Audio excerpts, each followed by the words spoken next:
seen it before. Welcome to Indianapolis, and I welcome Townsend Bell, James Hinchcliffe. Guys, this is going to be tense.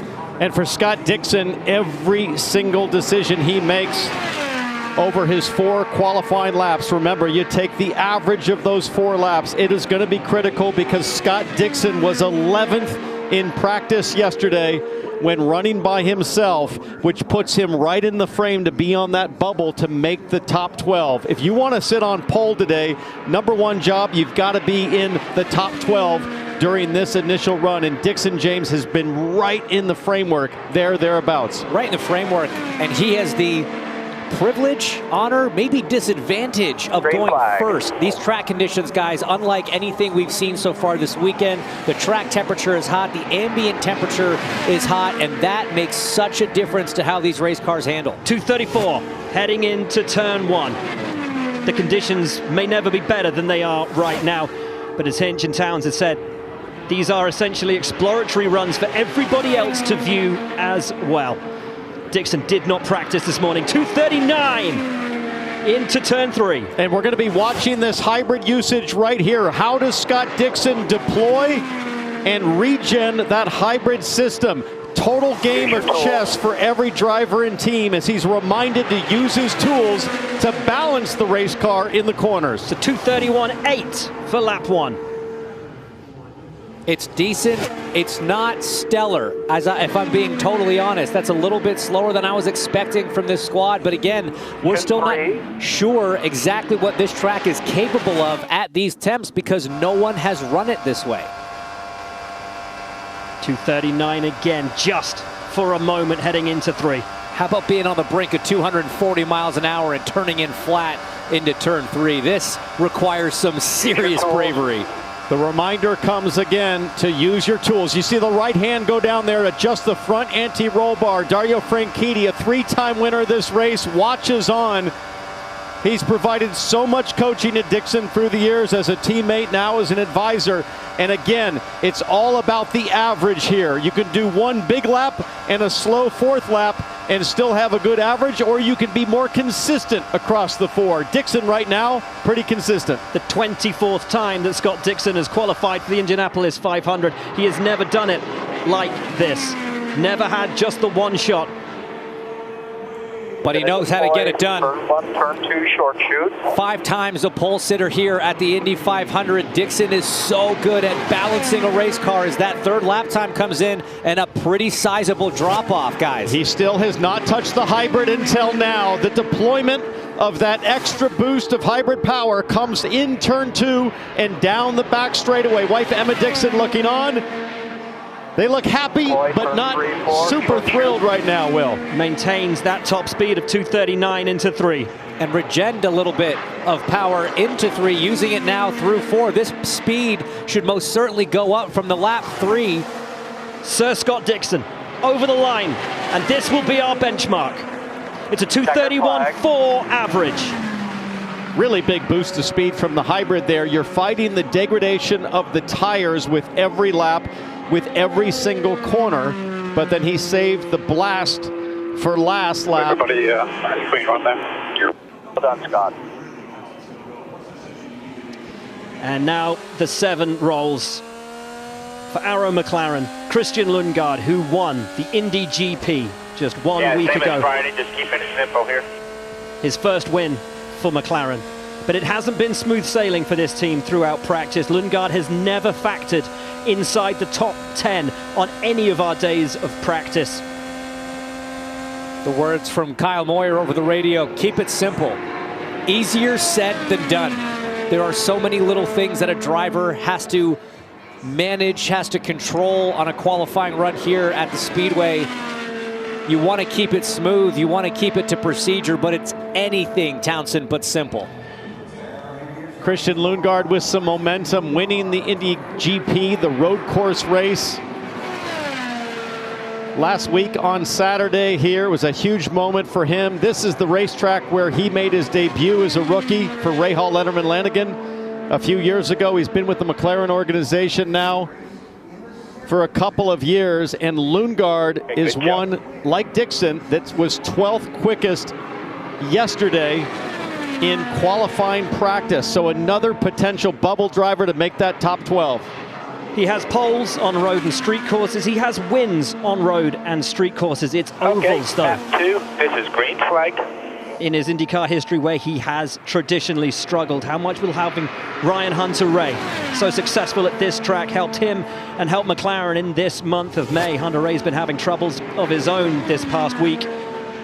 Lundgaard, though, starting to grow with some confidence around this place. One of Christian Lundgaard's teammates, Pato Award, is known for staying wide open on the throttle and just hanging on when things get squirrely. I'm watching that throttle right there. I just saw a little baby lift from Christian Lundgaard. That's the kind of thing that he's got to get out of his system, that 3% off the throttle when it doesn't feel right. Your tools here. Map 3, please.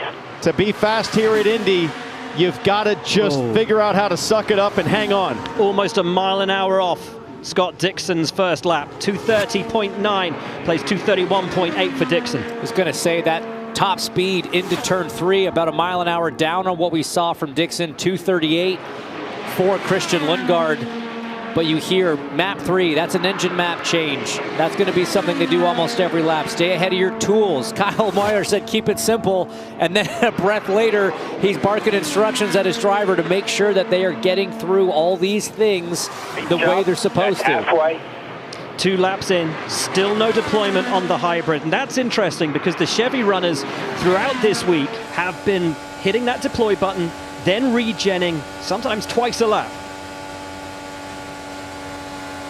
But remember, guys, with track temps up this high, you kind of had to guess as an engineer Time hold 5th on the front stretch. where you wanted to set the downforce, what you wanted to do with the setup. Oh, little bit of a big lift. That's going to hurt for sure. Throttle went all the way down to 50%. Turn 3, a problem for Lundgaard. The reason for that, the tailwind. Wind coming out of the south, pushing him down the back stretch, and lap 3 is slow because of it. Drops to a 230.1, average drops to a 230.6. You'll see the regen deployed here a little bit on the short chute. As you take a look at the wind down into turn 3, just sort of pushing the car sideways as you turn in. That's going to make the front end take off on exit. So you got to predict that as a driver. Work with your tools, change your line, try to force yourself to stay flat. He was able to do it this time by as he deploys the hybrid system. Gives himself the boost through 4. Checkered flag. Time goes up to a 230.8. Nice fastest lap for him at the end, but it's a 230.6. Slots into second. Scott Dixon, our fast first. You're getting a very pit mid-corner. Scott Dixon has completed his run. First out, you set the bar, you set the tone. There was a lot of talk about being the first to go out and the conditions. What were they like? Yeah, I guess big thanks to Kit. You know, he nailed it with the number 1. I don't know, you get a little bit nervous about that too, just with track conditions, but I think yesterday, had we run, it would have probably not been the spot for it. But luckily, you know, it kept raining and we were pushed into this one. Run was pretty smooth. I think we made no real errors. It's definitely a lot, you know, slicker than what we've had the last few days. I haven't driven the car since Friday, I think, so Friday night. And yeah, conditions are definitely a lot different. So, you know, maybe that's going to catch a few people out. But it was smooth and a consistent run. You know, we'll have to see where it stacks up. Thanks, Scott. Scott referred to his son, Kit, drawing number 1 for him. And it is a draw. It is a random draw where every driver starts this guaranteed run. And he let his son pick the number, pick number 1, and proved to be good luck. Down to Kevin.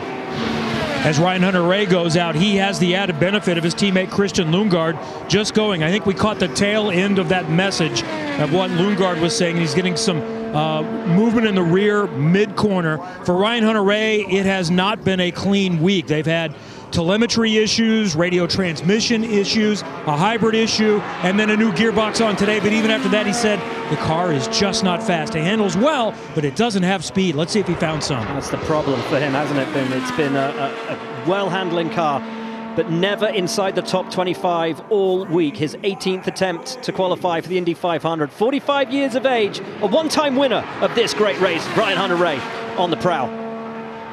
Already using a slightly different technique there. A little bit of energy deployment there on the warm-up lap, coming to the green flag.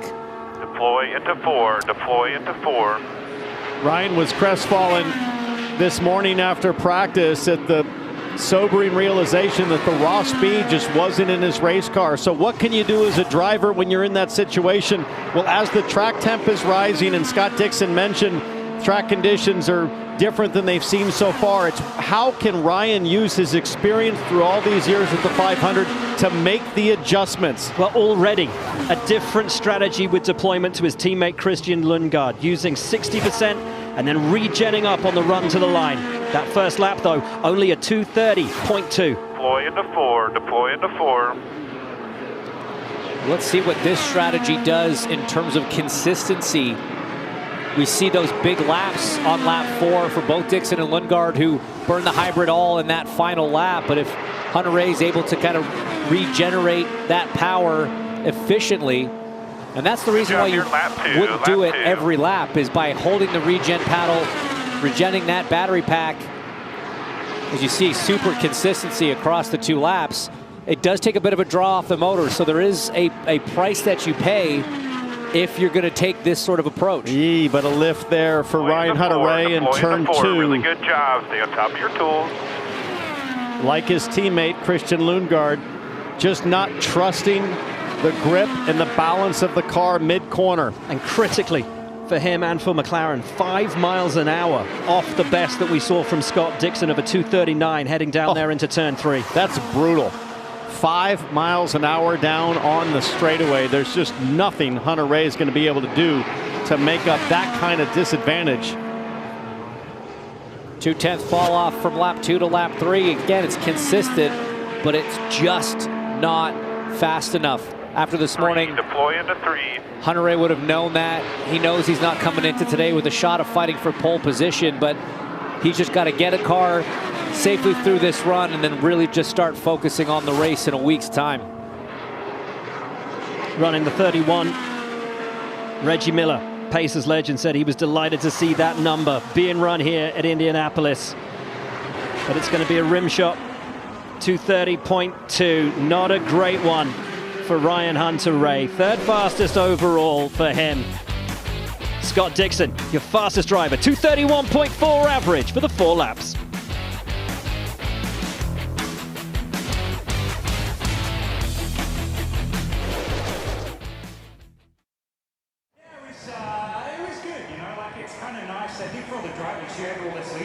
Especially when you sit around for so long. We didn't do the practice this morning, so the last time I drove the car was Friday, kind of afternoon, late afternoon. But big thank you to Kit, I guess, for drawing number 1. The nerves were definitely there, and I do want to mess it up for anybody. But smooth run for us. It's definitely, conditions are very different from what we've run in the past couple of days, and obviously a lot slicker, a lot hotter.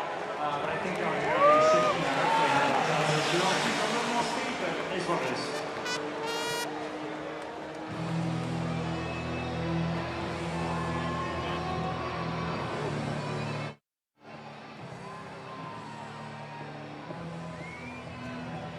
Presenting a 3-time pole winner in Indianapolis. Give it up for Ed Carpenter. He's warming up on track over turn number 3. Ed Carpenter, a wild veteran.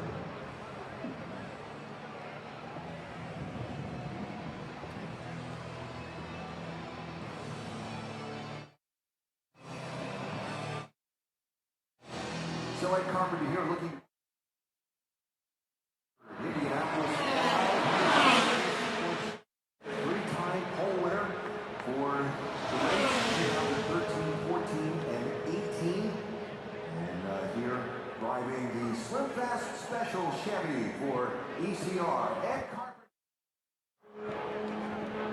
He's led this race 9 different times. Here's Carpenter 9 times.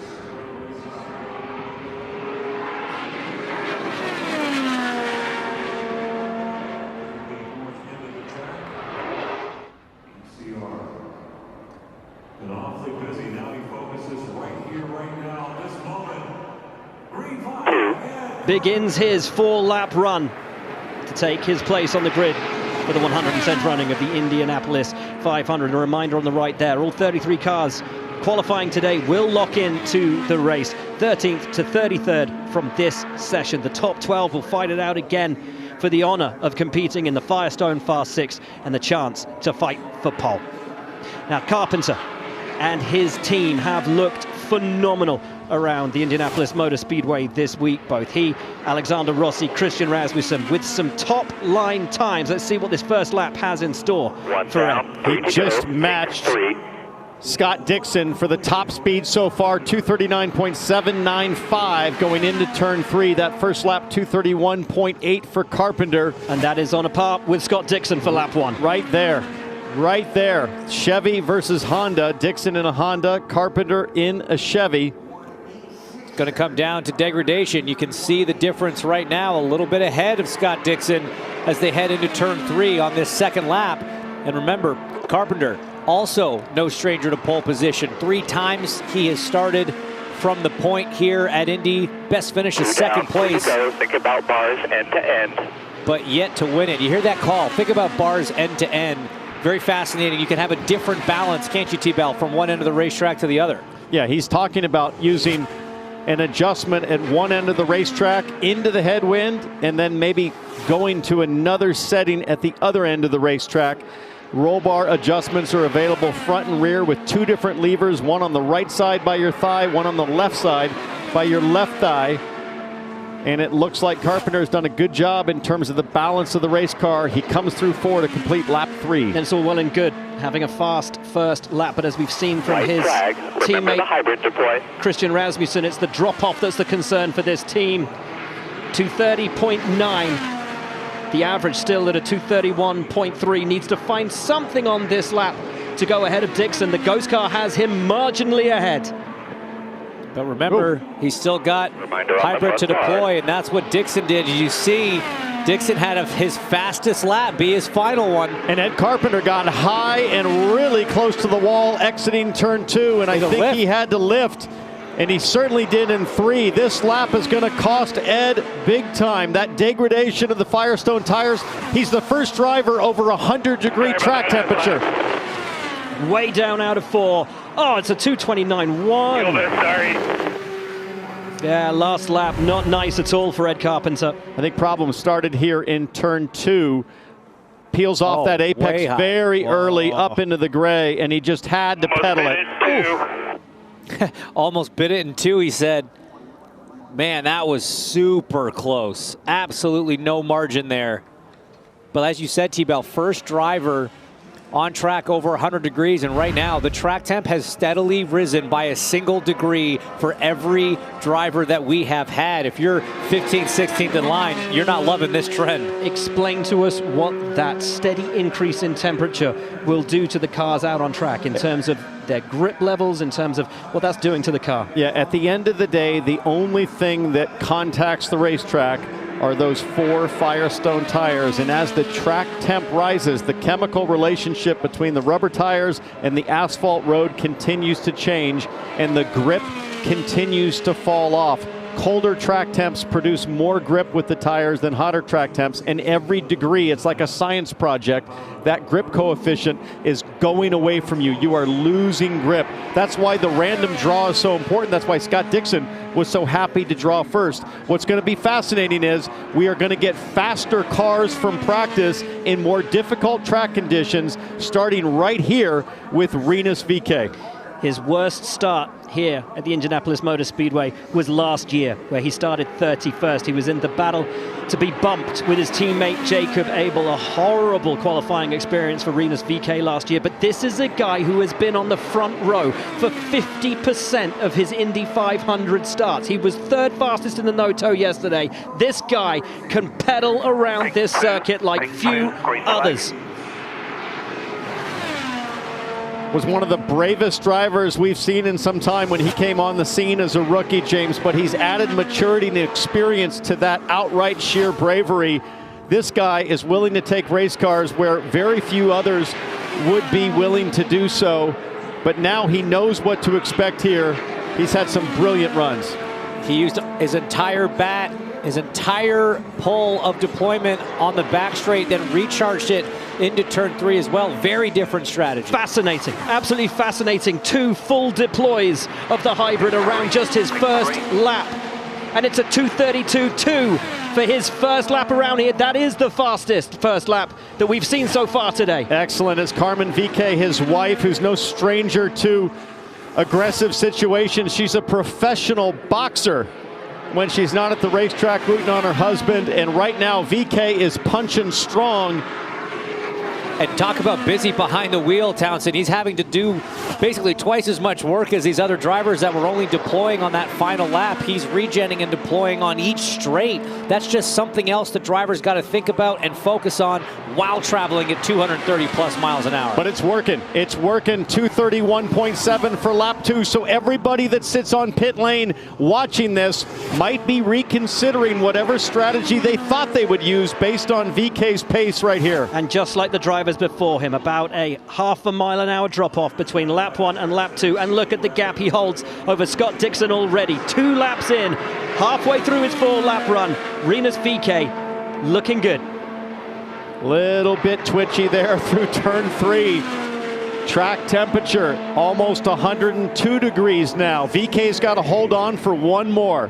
And another thing to remember is the faster you go, that more energy you're putting through those tires, so the harder it is to keep that consistency. You see that lap 3 down to a 231.3. His average is dropping. Guys, he's going to have a pretty solid one here to stay ahead of Dixon. The 25-year-old from Hoofddorp in the Netherlands with just 2 corners to go. Can he hang on and translate that brilliant first lap pace into ultimate 4-lap pace? Little high of the apex in turn 3, but he was just, did you see him lift? Just a tiny little bit. Had to breathe it coming off at turn 3. Over the line for Rinus VeeKay. Checkered flag, checkered flag. And it's enough to take him to the top of the pile. 231.5, the average for Rinus VeeKay. Kevin standing by with Ed Carpenter, 3rd fastest on the pylon. And that was still a pretty good time for Ed Carpenter, despite a herring moment there at the end. You still got a good lap time out of it. How much better could it have been? Quite a bit. I mean, that's not going to be good enough, unfortunately, for the Slim Fast Chevrolet. Cars have good speed, and I just had a big chunk of understeering too. Tried to stay flat, but I was going to hit the wall if I didn't lift. So disappointed. You know, I'm doubtful. Well, all but no, that's not going to get through the top 12 as tight as it is. So we'll probably be 15th to 20th, somewhere in there, I would think. May not be a 4th pole for Ed Carpenter, but he is safely in his 23rd Indy 500. We'll never say never. As the temperatures continue to rise, who knows what stands ahead of us. 5 drivers done. 28 still to go, including this man, First Scott time by here, first McLaughlin. time by, green next time. One of the fastest drivers that we have seen in the month of May over the last 2 days of practice. He was fastest on Fast Friday in the Noto. He was absolutely the fastest car we've seen around here this year, running by himself.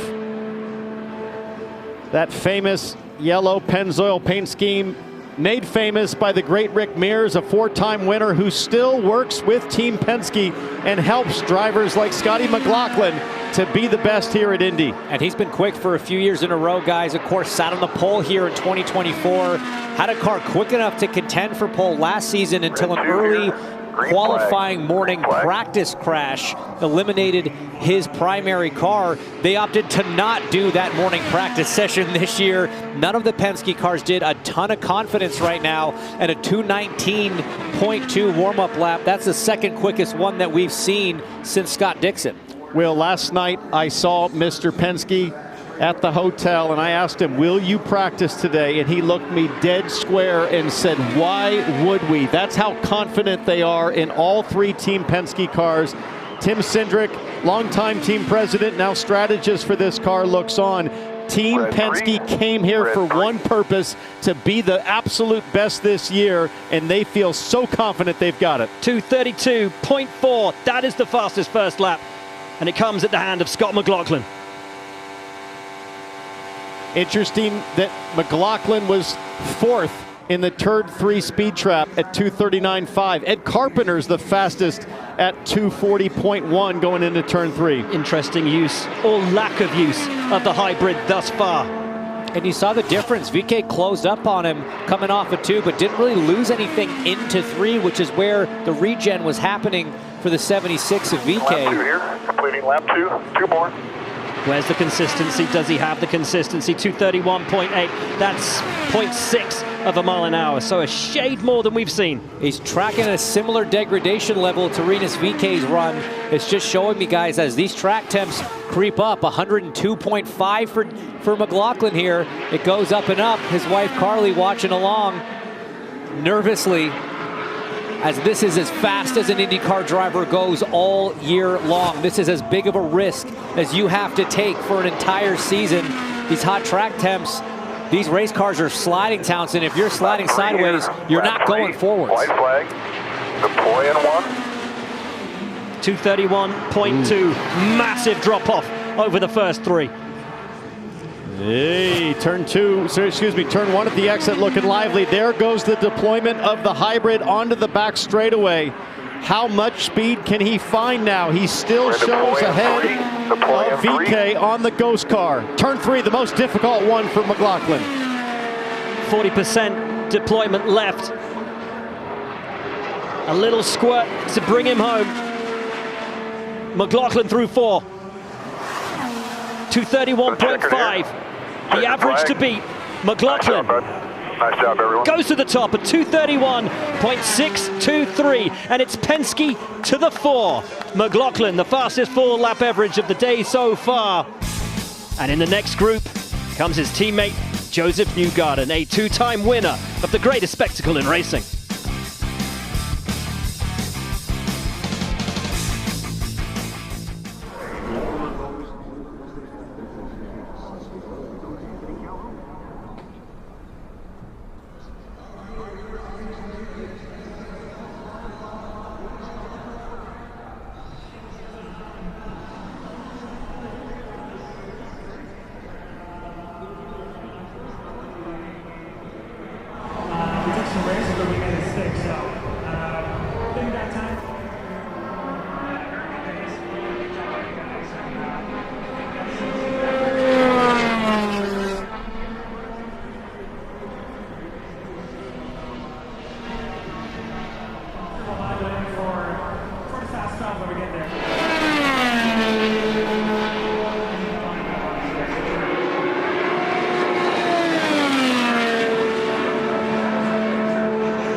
Three McLarens in the first 10 to attempt a lap today.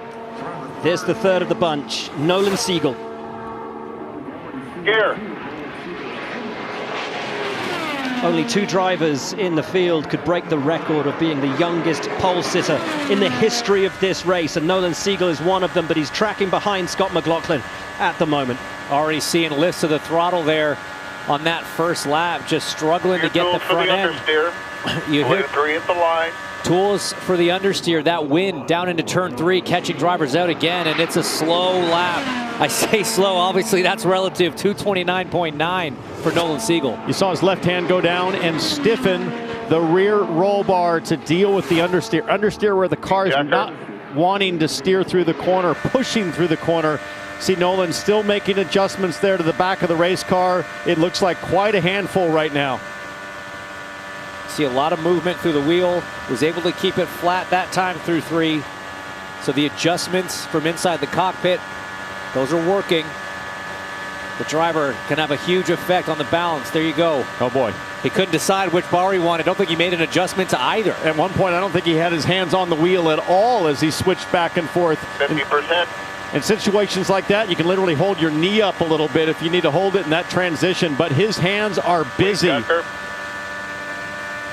He's finding time though, from lap 1 to lap 2. Can he find the same jump on lap 3? Oh, that thing does look on edge. He used 50%. Weight jacker, white flag, 1 to go. Of the hybrid on the south side of the racetrack, then regened it back on the north end, finding a little more time, or keeping it consistent. So with those controls in the 50%. race car, Nolan Siegel's been able to clean up the handling a little bit, but still lifting now in both turns 1 and 2 Weight on the jacker, final full 4th deploy, lap. Turn 3. Yeah, it's getting away from him. You hear the coaching from the stand. Use the weight jacker, full deploy through turn 3. Lots going on, but the pace just not quite there. The balance for Nolan not quite there. Another big lift in turn 3. And not able to regen enough to utilize a full 100% deployment of the hybrid. Over the line for Nolan Siegel. His teammate Ryan Hunter-Reay clocked a 2:30.2, and Siegel goes above his teammate Ryan Hunter-Reay. Really pulled it out there after a disappointing first lap. Props to Nolan Siegel on keeping his head and moving up. Down to Kevin Lee, who's standing by with our current fastest man, Scott McLaughlin. And he won the pole here 2 years ago. It's heating up every single run. How challenging is it right now? Yeah, Kev, that was probably by far the hardest qualifying I've had around here in about 6 years. So that was really hard. We decked a little bit harder than we wanted to across the run. Maybe that's tire pressures or whatever it is. But, you know, Pennzoil Chevy was good. I was pedaling it, but yeah, we managed to sort of hold on. Who knows if that's enough? I think it's okay, but you just never know. I'll just take a nice clean car right now, and we'll move forward. Right. Thank you, Scott. And that is how close it was between McLaughlin and VK over the line. And guys, we talk about a disappointing run, a disappointing first lap being 229 miles an hour as opposed to 232 miles an hour. National speed limit, most places is what? What are we looking at? 80 miles an hour? This is In the good states. In the good states. In the good states. 55, 65. So we're looking at minimum 3 times as fast as anyone will normally be able to drive on a road. This is coming at you so quick compared to what any of us can fathom as a speed. And the average over those laps, McLaughlin 231.6 at the bottom, Ryan Hunter-Reay 230.2. An average over the 10 miles, the difference 1.4 miles an hour. Well, that's just it. We saw that graphic, the difference across the line between Scott McLaughlin and Rinus VeeKay. Green flag. That was after all 4 laps combined. That's after 10 miles of racing at over 230 miles an hour. The difference is less than a full car width, less than half a car width length, rather. It is just so tight right now. Now, we just heard Scott McLaughlin say, I was pedaling it. That's from the driver who was driving what we think is maybe the best car in the field on handling right now. Graham Rahal, I would say, not necessarily in that realm on car balance. So how much driving is Graham Rahal going to have to do to hang on to it? Big lift in turn 3. Doesn't look easy as Brian Barnhart looks on. And so if you're one of the teams and drivers sitting back on pit lane, Lap 1. getting ready to go out, you're watching this, you're studying this, and you're starting to think, okay, do we maybe add a little bit of downforce as that first lap for Graham Rahal is a 229.7. Are these runs making teams question their decision on downforce level?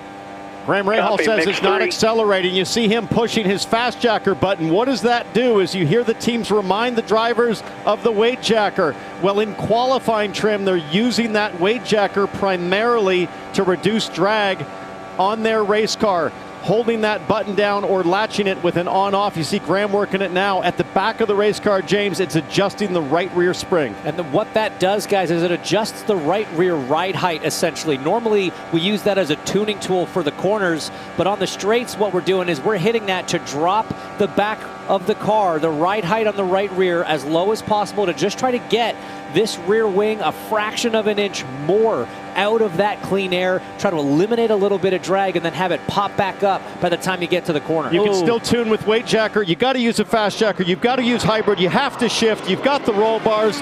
Will, it's a handful when your car's not working. And he pulled massively out of the throttle in turn 3. Graham Rahal struggling out there.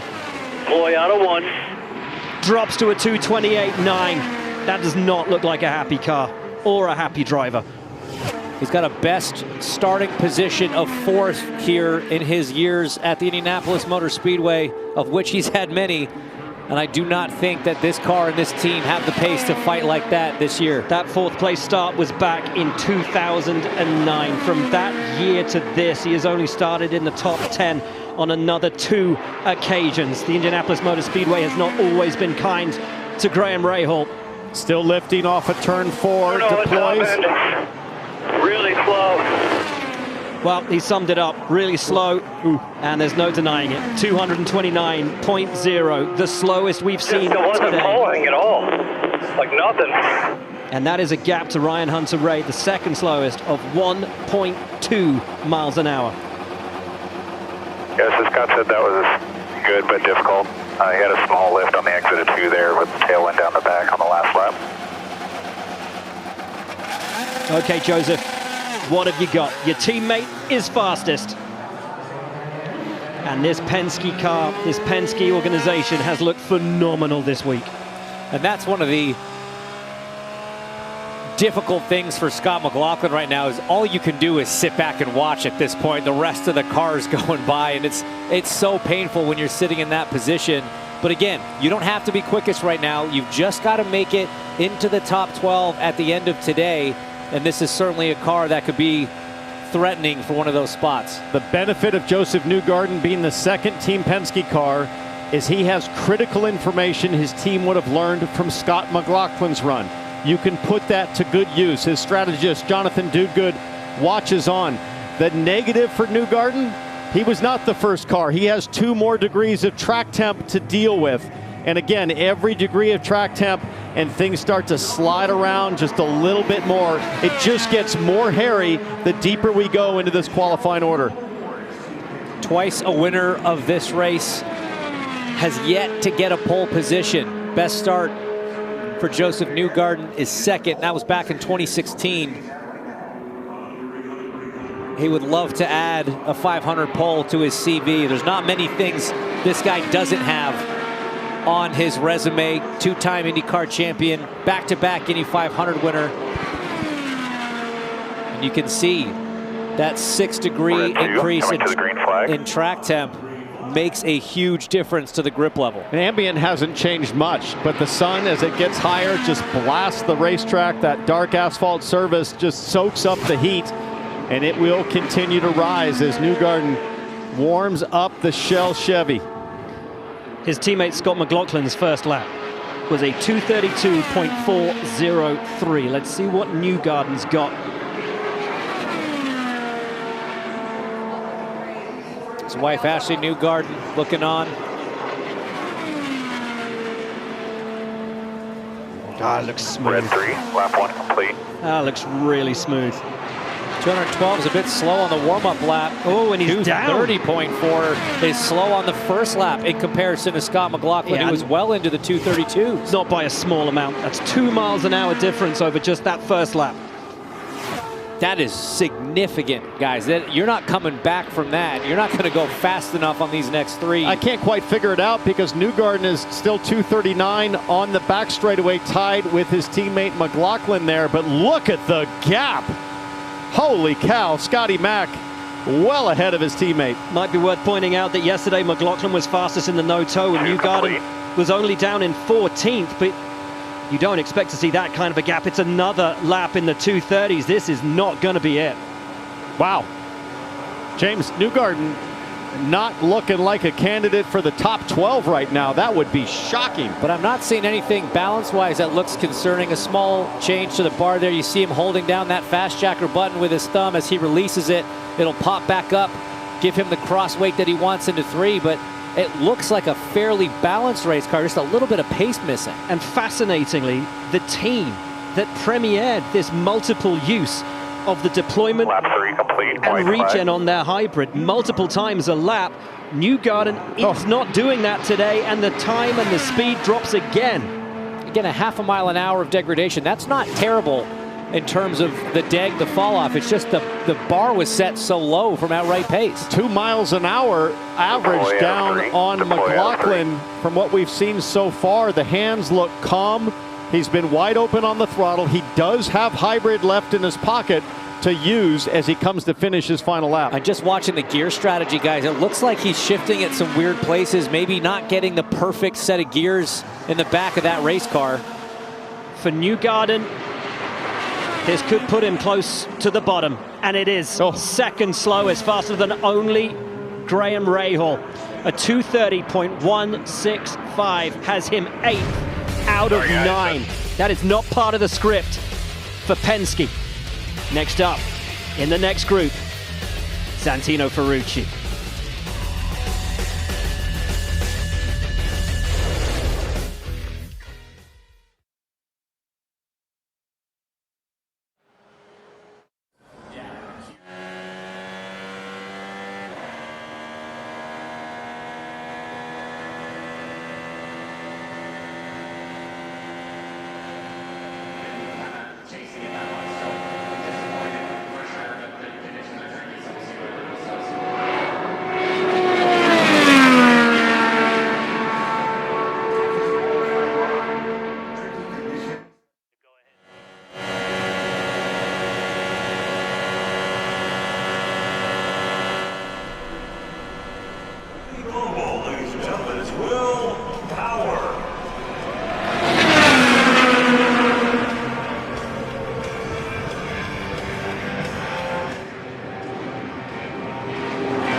From Toowoomba, Queensland, 45 years of age, the man with more pole positions in IndyCar history than anyone, but he has never had a pole at the Indianapolis 500. 230.5 for lap 1 is not great and is reflective of what has been a troubling week for the Andretti team. Very high off the apex in turn 2. It's been a struggle for Will Power and Andretti, as Will mentioned, and to make matters worse, we're hearing that Will Power cannot hear anything on his radio. So it's all down to driver. Just hearing the driver only, maybe asking, hey. 2 laps complete, be on your tools. For all of the controls that the drivers need to manage, you've been hearing all the coaching coming from pit lane. If Will cannot hear that, is a 2:30.0. We heard it here on the broadcast. Maybe that means he's now able to hear it in the car. At this point, how much of his 18 previous attempts at qualifying here come into the mix? How much does the experience of practice play out for him? It has been a troubled practice, a team that hasn't really been experimenting with hybrid deployment. Back of the car looked very nervous. Will out of 3. Power very high of the apexes in most corners right now as Ron Rzuski, the strategist, looks on. Lap 3, still 2:30. Finds time from lap 2 to lap 3. 1 mile an hour. That's from the hybrid usage there. But guys, I got to say, he is entering as wide as anybody, really trying to open up the entries, doing everything that he can as a driver to minimize the scrub, minimize the amount of steering lock you have, but it just seems like, again, the pace of the car is just missing. My apologies, 1/10 of a mile an hour from lap 2 to lap 3, but those tiny marginal differences can make all the difference at Indianapolis right now. He's tracking to be around the 2 McLaren drivers of Christian Lundgaard and Nolan Siegel. Where does Will Power slot in? Over the line. He jumps into 6th, goes ahead of Siegel, and between those 2 McLaren men. And guys, Given everything that he's been struggling with, I thought that was a very solid run, very gritty performance from Power. And he's doing his part from behind the wheel. Take a look at this. This is what I was talking about, this entry. This is coming into turn one. Just look at how close he gets to the wall. He's in that dirty section.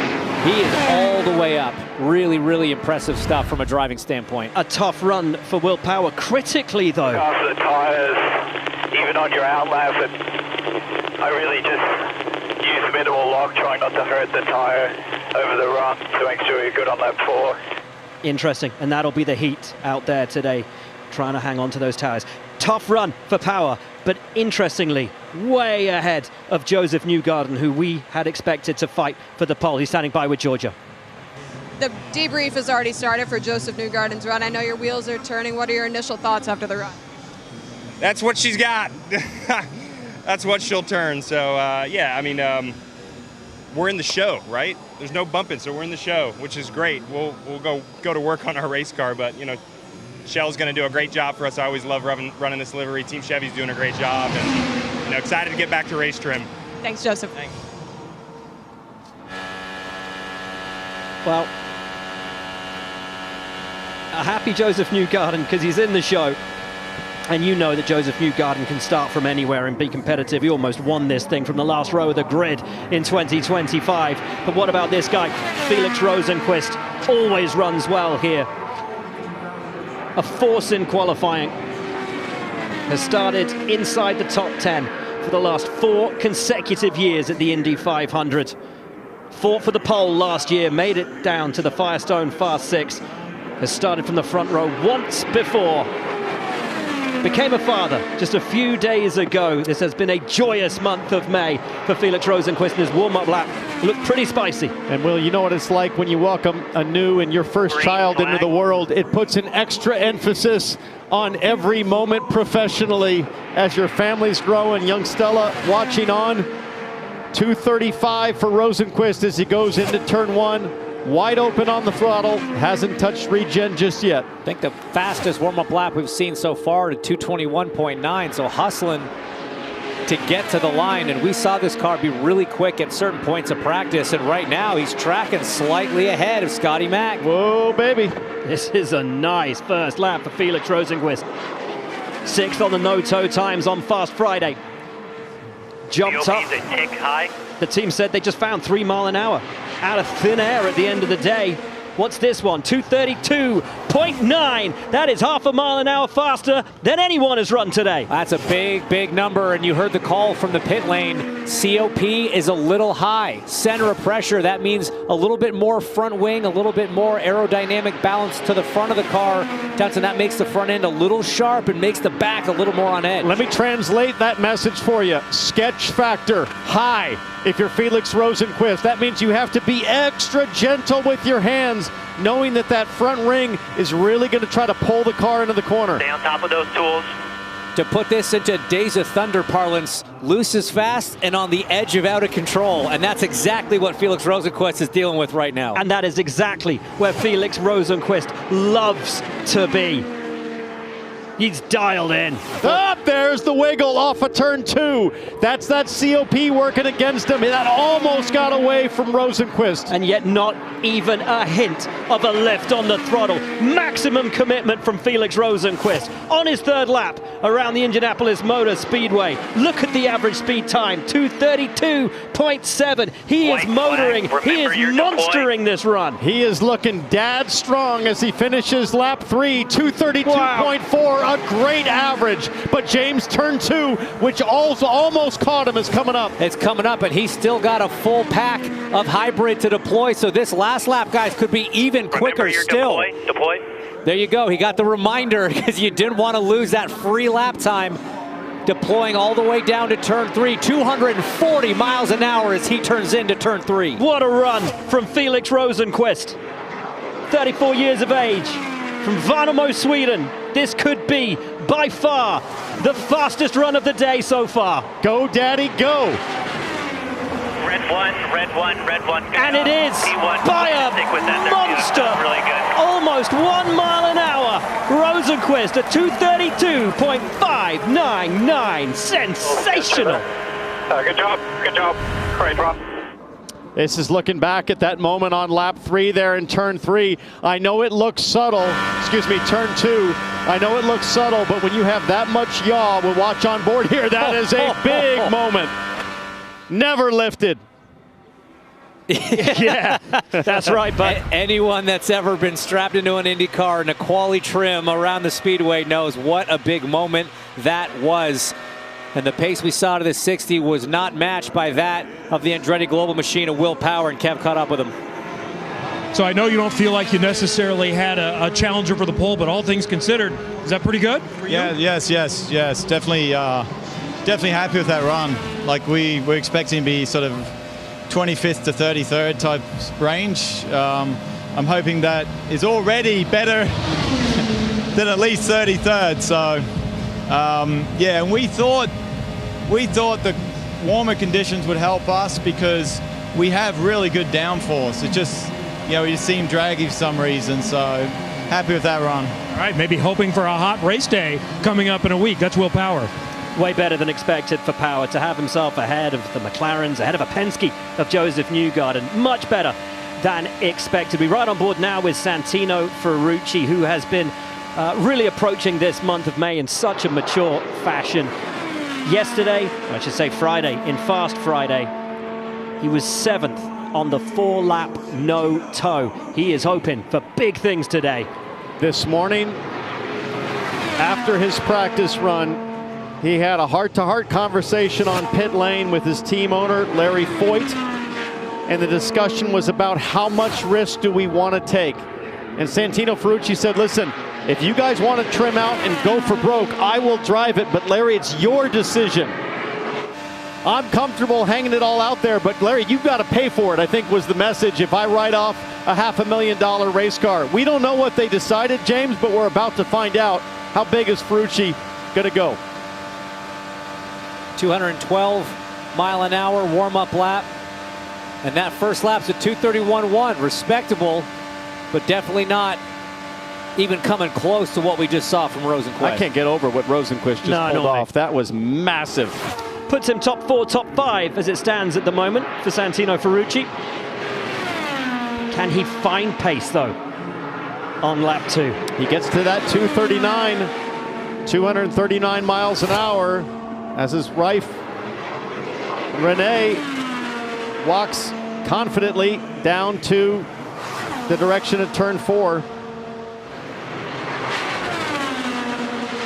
It's looking smooth, and with that little drop off, that tells me that they kind of went the safe route, Townsend. That says maybe a little bit more downforce on this car, helping take care of those tires. You heard in the radio message from Will Power back to his team, information for his teammates. Make sure you take care of those tires on lap 1 because you're going to need them on lap 4. And as Santino said this morning, look, I got a top 15 car.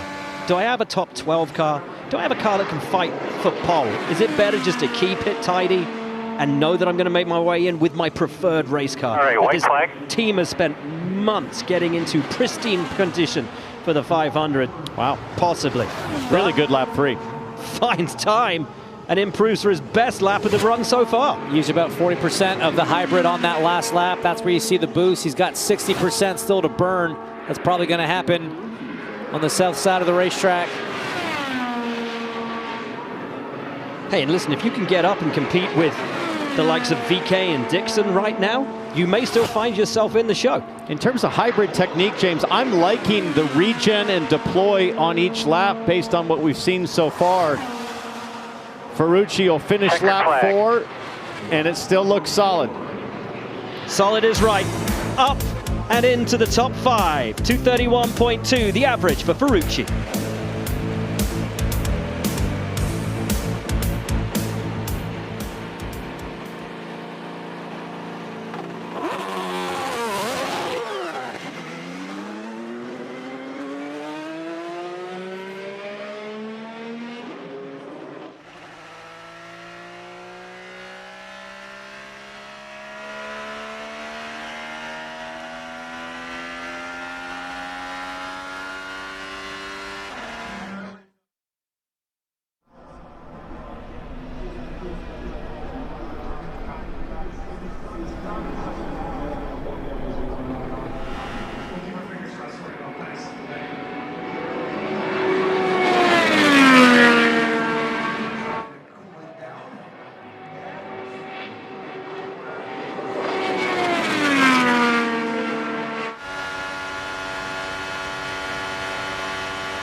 decent first lap. See if he can hang on to it. Oh, is that a little wiggle there? Stayed flat. Stayed flat, as you have to do if you're going to be in with a shout of getting into the top 12 after what we saw yesterday. Maybe not something this team thought they could. Oh, had to get all the way out of it. That tailwind, guys, into 3. It's picking up pace, and that's making turn 3 so much more difficult for these drivers. 2 complete. Reset your tools if you need to. You can see 13 miles an hour. It's kind of a tailwind crosswind into 3. That wind just collects on the side pod of the car and pushes it up the track, and you see almost a mile and an hour and a half loss between lap 1 and lap 2. That is going to just destroy his average. Now what he's got to do is try to turn into turn 3 more decisively, force the car down to that apex, get the left sides below the white line, and he does it. Still lifts though in the middle of the corner. From the driver's seat, if you feel the front end starting to go, sometimes a small lift mid-corner is going to be less of a time loss than a big lift late in the corner if you try to just push through it. And knowing he still has another lap to go, he needs those tires to stay with him. Finds time on his third. He'll deploy that hybrid now, hopefully find a little bit more time on lap 4, bring that average back up. Right now, that would put him somewhere in the 7th position, 6th to 7th between Carpenter and Lundgaard. It has been a troubling and confusing month of May for Andretti.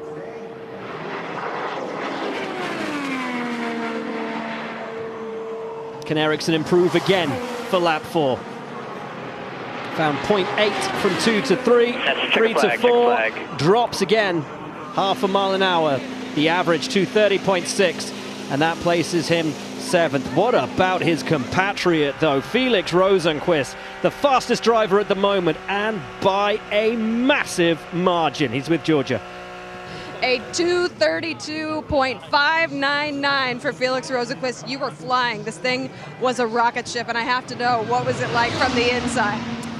It was probably a little harder than it had to be. I was getting a little neutral or a little loose towards the last 2 laps, and yeah, it's quite tough to keep it flat on the last lap. But yeah, big thanks to the team, Shank Racing, Honda, Sirius XM, and the Morgan Mullen car is just a rocket, absolute rocket. So yeah, I hope that stands up pretty good, and see if we can get to this fast 12.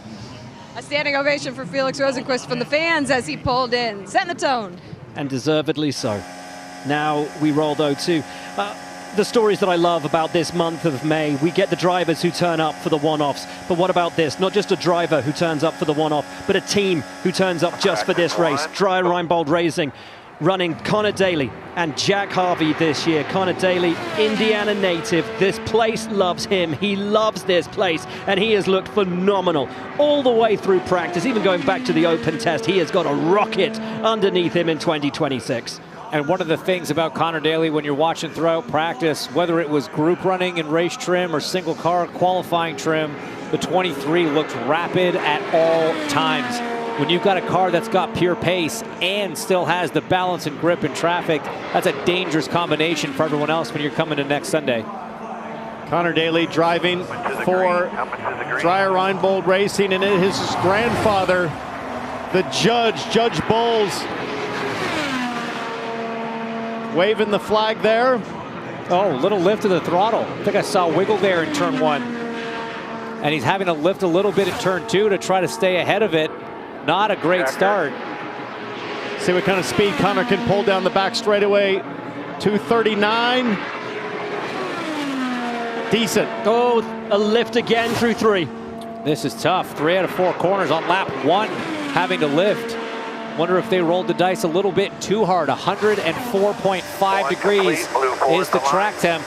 But let's see what kind of pace this thing has. 231.798 lap 1. Not bad for a couple lifts, T-Bell. He might be able to find a little bit of pace. Oh, roll bar adjustment in the short chute. That's not easy to do, to take your hand off the wheel. He's looking for more front grip right now. Another tiny little lift through 2.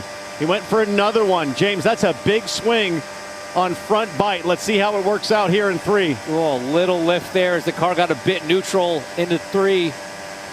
He's trying to counteract that wind, guys, that wind direction that's pushing him Into 3. Now he's going the opposite direction. Lap 2, weight jacker. Stiffen up the front bar for turns 1 and 2. Doing a great job to stabilize things. Great consistency between lap 1 and lap 2. Remember, he's just trying to get into that top 12. Graham Rahal out right now, so it's Newgarden that sits on the bubble, and then Connor will have a chance with his team if he can make it to the top 12 to reset, rethink setup, but he's got to hang on. Hanging on so far, 100% throttle on the south end of the racetrack. He's working so hard from behind the wheel, guys, making all these adjustments, trying to stay ahead of it. 2 and 4, weight jacket. Reminder for the weight jacker, reminder for the deployment, and again, a very consistent run right now for Daly. Guys, this is really impressive, because while it's not necessarily the headline fastest one-lap times that we've seen so far today, that consistency over 3 laps has him trending into 2nd place at the moment. If he can maintain this pace, what a run from Connor Daly. And he will have done it, James, on straight-up driving and cockpit adjustments. So great point, Will. Consistent. Coming to the checker. And it didn't come easy. He earned this one. Fought the car, drove the track, P2. That is a brilliant run from Connor Daly. Consistent and devastating. Bravo.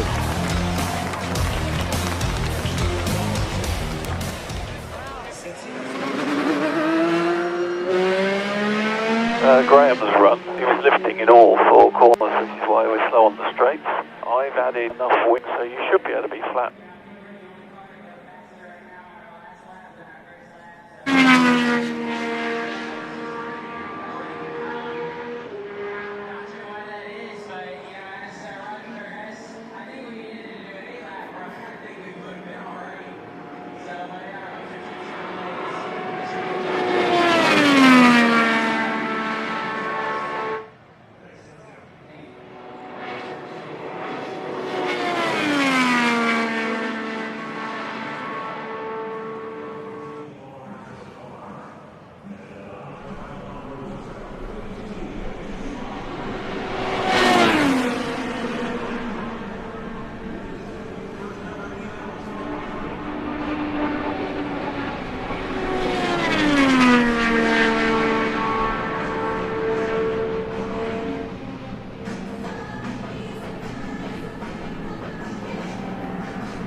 It's a 2:29.9 for lap 1 of Mick Schumacher's first ever attempt to qualify at the Indianapolis 500. The 27-year-old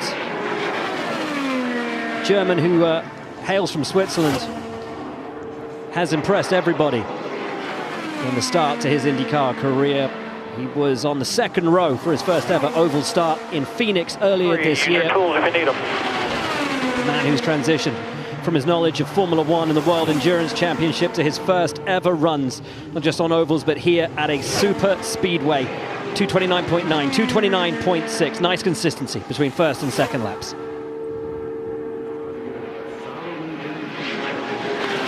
So much to take in as a rookie here at the Speedway, so much to learn. You've got a week of practice, they're long days at the racetrack, just a ton of information. being thrown at you. And Mick doing a great job absorbing it all, taking in everything that he can, be it from his teammates, Graham Rahal, or of course two-time winner Takuma Sato, who's joining this squad as a one-off for the month of May. So he's got a lot of experience to draw from, to learn from. And so far, it's been a very smooth month. And he didn't have to do the ovals. So many drivers that we see transition from European racing over into IndyCar choose only to run the road and street courses in year one, but they get the bug of ovals and then attempt them in year two. You've got to take your hat off to Mick Schumacher. Oh boy, look at how close it is for Mick Schumacher to the current bubble time of Ryan Hunter-Reay, who sits 12th. Again, you want to be top 12 to have a chance to advance for the pole shootout as Schumacher completes his run. The average of 2:29.450 is good enough for 14th. Crucially though, faster than his incredibly experienced teammate, Graham Rahal. Great run from Mick Schumacher to be better than Graham on his first ever attempt here at Indy. Let's hear from the man currently sitting second with a brilliantly consistent run, Connor Daly. He's led for the last 5 Indy 500s, has finished up front multiple times. You've never been involved in the pole shootout. Are you going to be today? I don't know, man. There's a lot of good cars out here, a lot of good drivers, but just super thankful. This Arco, Kingspan Chevrolet. I mean, everyone at Chevrolet, appreciate everyone, what they bring to us. That was the most work I've ever done during a qualifying run. I turned into one on the first lap, and I thought I was going to die. It was so much front grip. But I trusted this car more than I ever have, I think, and I just tried to stay in it. I was changing the bar every corner almost. Just working at it. So I appreciate the guys for giving me a fast car, and I do understand it does take a lot of work from the driving side, but I didn't expect it to be that much today, but these conditions are wild, so hopefully we can stay up there. Thanks, Connor. Thank you. How can you not love that guy? He just exudes so much passion and joy for racing. And he called it like we saw it, which was, that was a lot of work, but brilliant job from Connor to do the work, use his experience, and maintain that 4-lap average. Think about it, guys. Connor Daly ahead of the fastest Team Penske car we've seen this month in Scott McLaughlin. Maluka still has a chance to run, but Daly ahead of McLaughlin and Newgarden as a fellow Chevy, and the best Chevy. That's impressive. Ahead of Dixon, a race winner and 5-time pole sitter. Ahead of Carpenter, whose team always runs so well here and has started on the point 3 times. It's a very, very impressive run. And, you know, you said it. We were saying it before he confirmed it. Busiest run he's ever had. I think best job he's ever done qualifying around here. And he's good around this place. Romain Grosjean returns to the Indianapolis Motor Speedway. The 39-year-old from Geneva, Switzerland. French by birth. The Phoenix, as he is known. Sat out last year.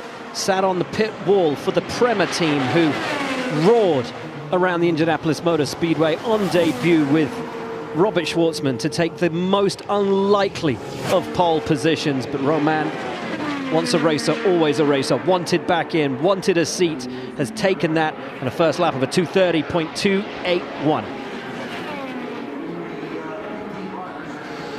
Suffered one of the most devastating crashes we've ever seen in Formula One to come back and race IndyCar full time. This guy has grit, this guy has resilience, and now he's got experience, James, on the ovals. He's been doing this a while. He knows what to look for out of his race car as he trails Ryan Hunter-Reay for that coveted top 12 spot so far, but he's got 2 more laps to make it up. Yeah, he's gonna have to lean on that experience if he's gonna catch the 31 of Hunter-Reay to put himself provisionally inside the top 12. And it's been a tough run over this week for both himself and his rookie teammate Dennis Hauger at Dale Coyne Racing. Hybrid off of 3. 20th, his best no-toe lap of the entire week. Wide open though on the throttle as he comes to complete lap 3. He'll be working through the hybrid sequence on this final lap to try to optimize that stored energy. Finds time. 0.4 of a mile an hour from lap 2 to lap 3. Remember, Hunter-Reay's average is a 2:30.2. You see his average sitting there at 229.8 right now. He's going to need a big final lap. He's going to need that hybrid energy to really boost him up if he's going to try to get himself into the top 12. No regen. Will have to use just the 60% he had stored. There he goes. He dumps it. Looked good and smooth and consistent, so maybe that hybrid will get him up over 230 again. It's smooth. Is it fast? The 229.7, a consistent final lap compared to that third, but that puts him down in 14th, behind Newgarden, but ahead of Schumacher and Rahal.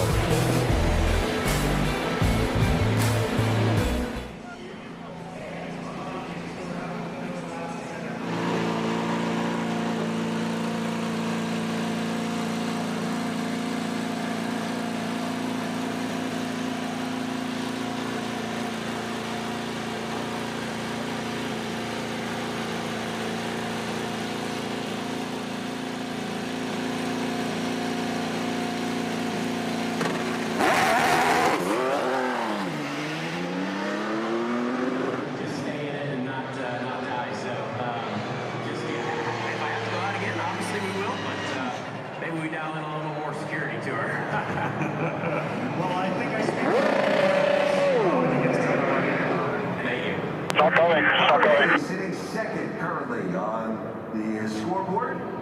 Behind Felix Rosenquist, our leader. And next onto the race course is the teammate of Rosenquist from Wyoming. We need to shut it off here. Shut it off. It's coming now. It's coming. Copy that. Let's get regen here. Let's get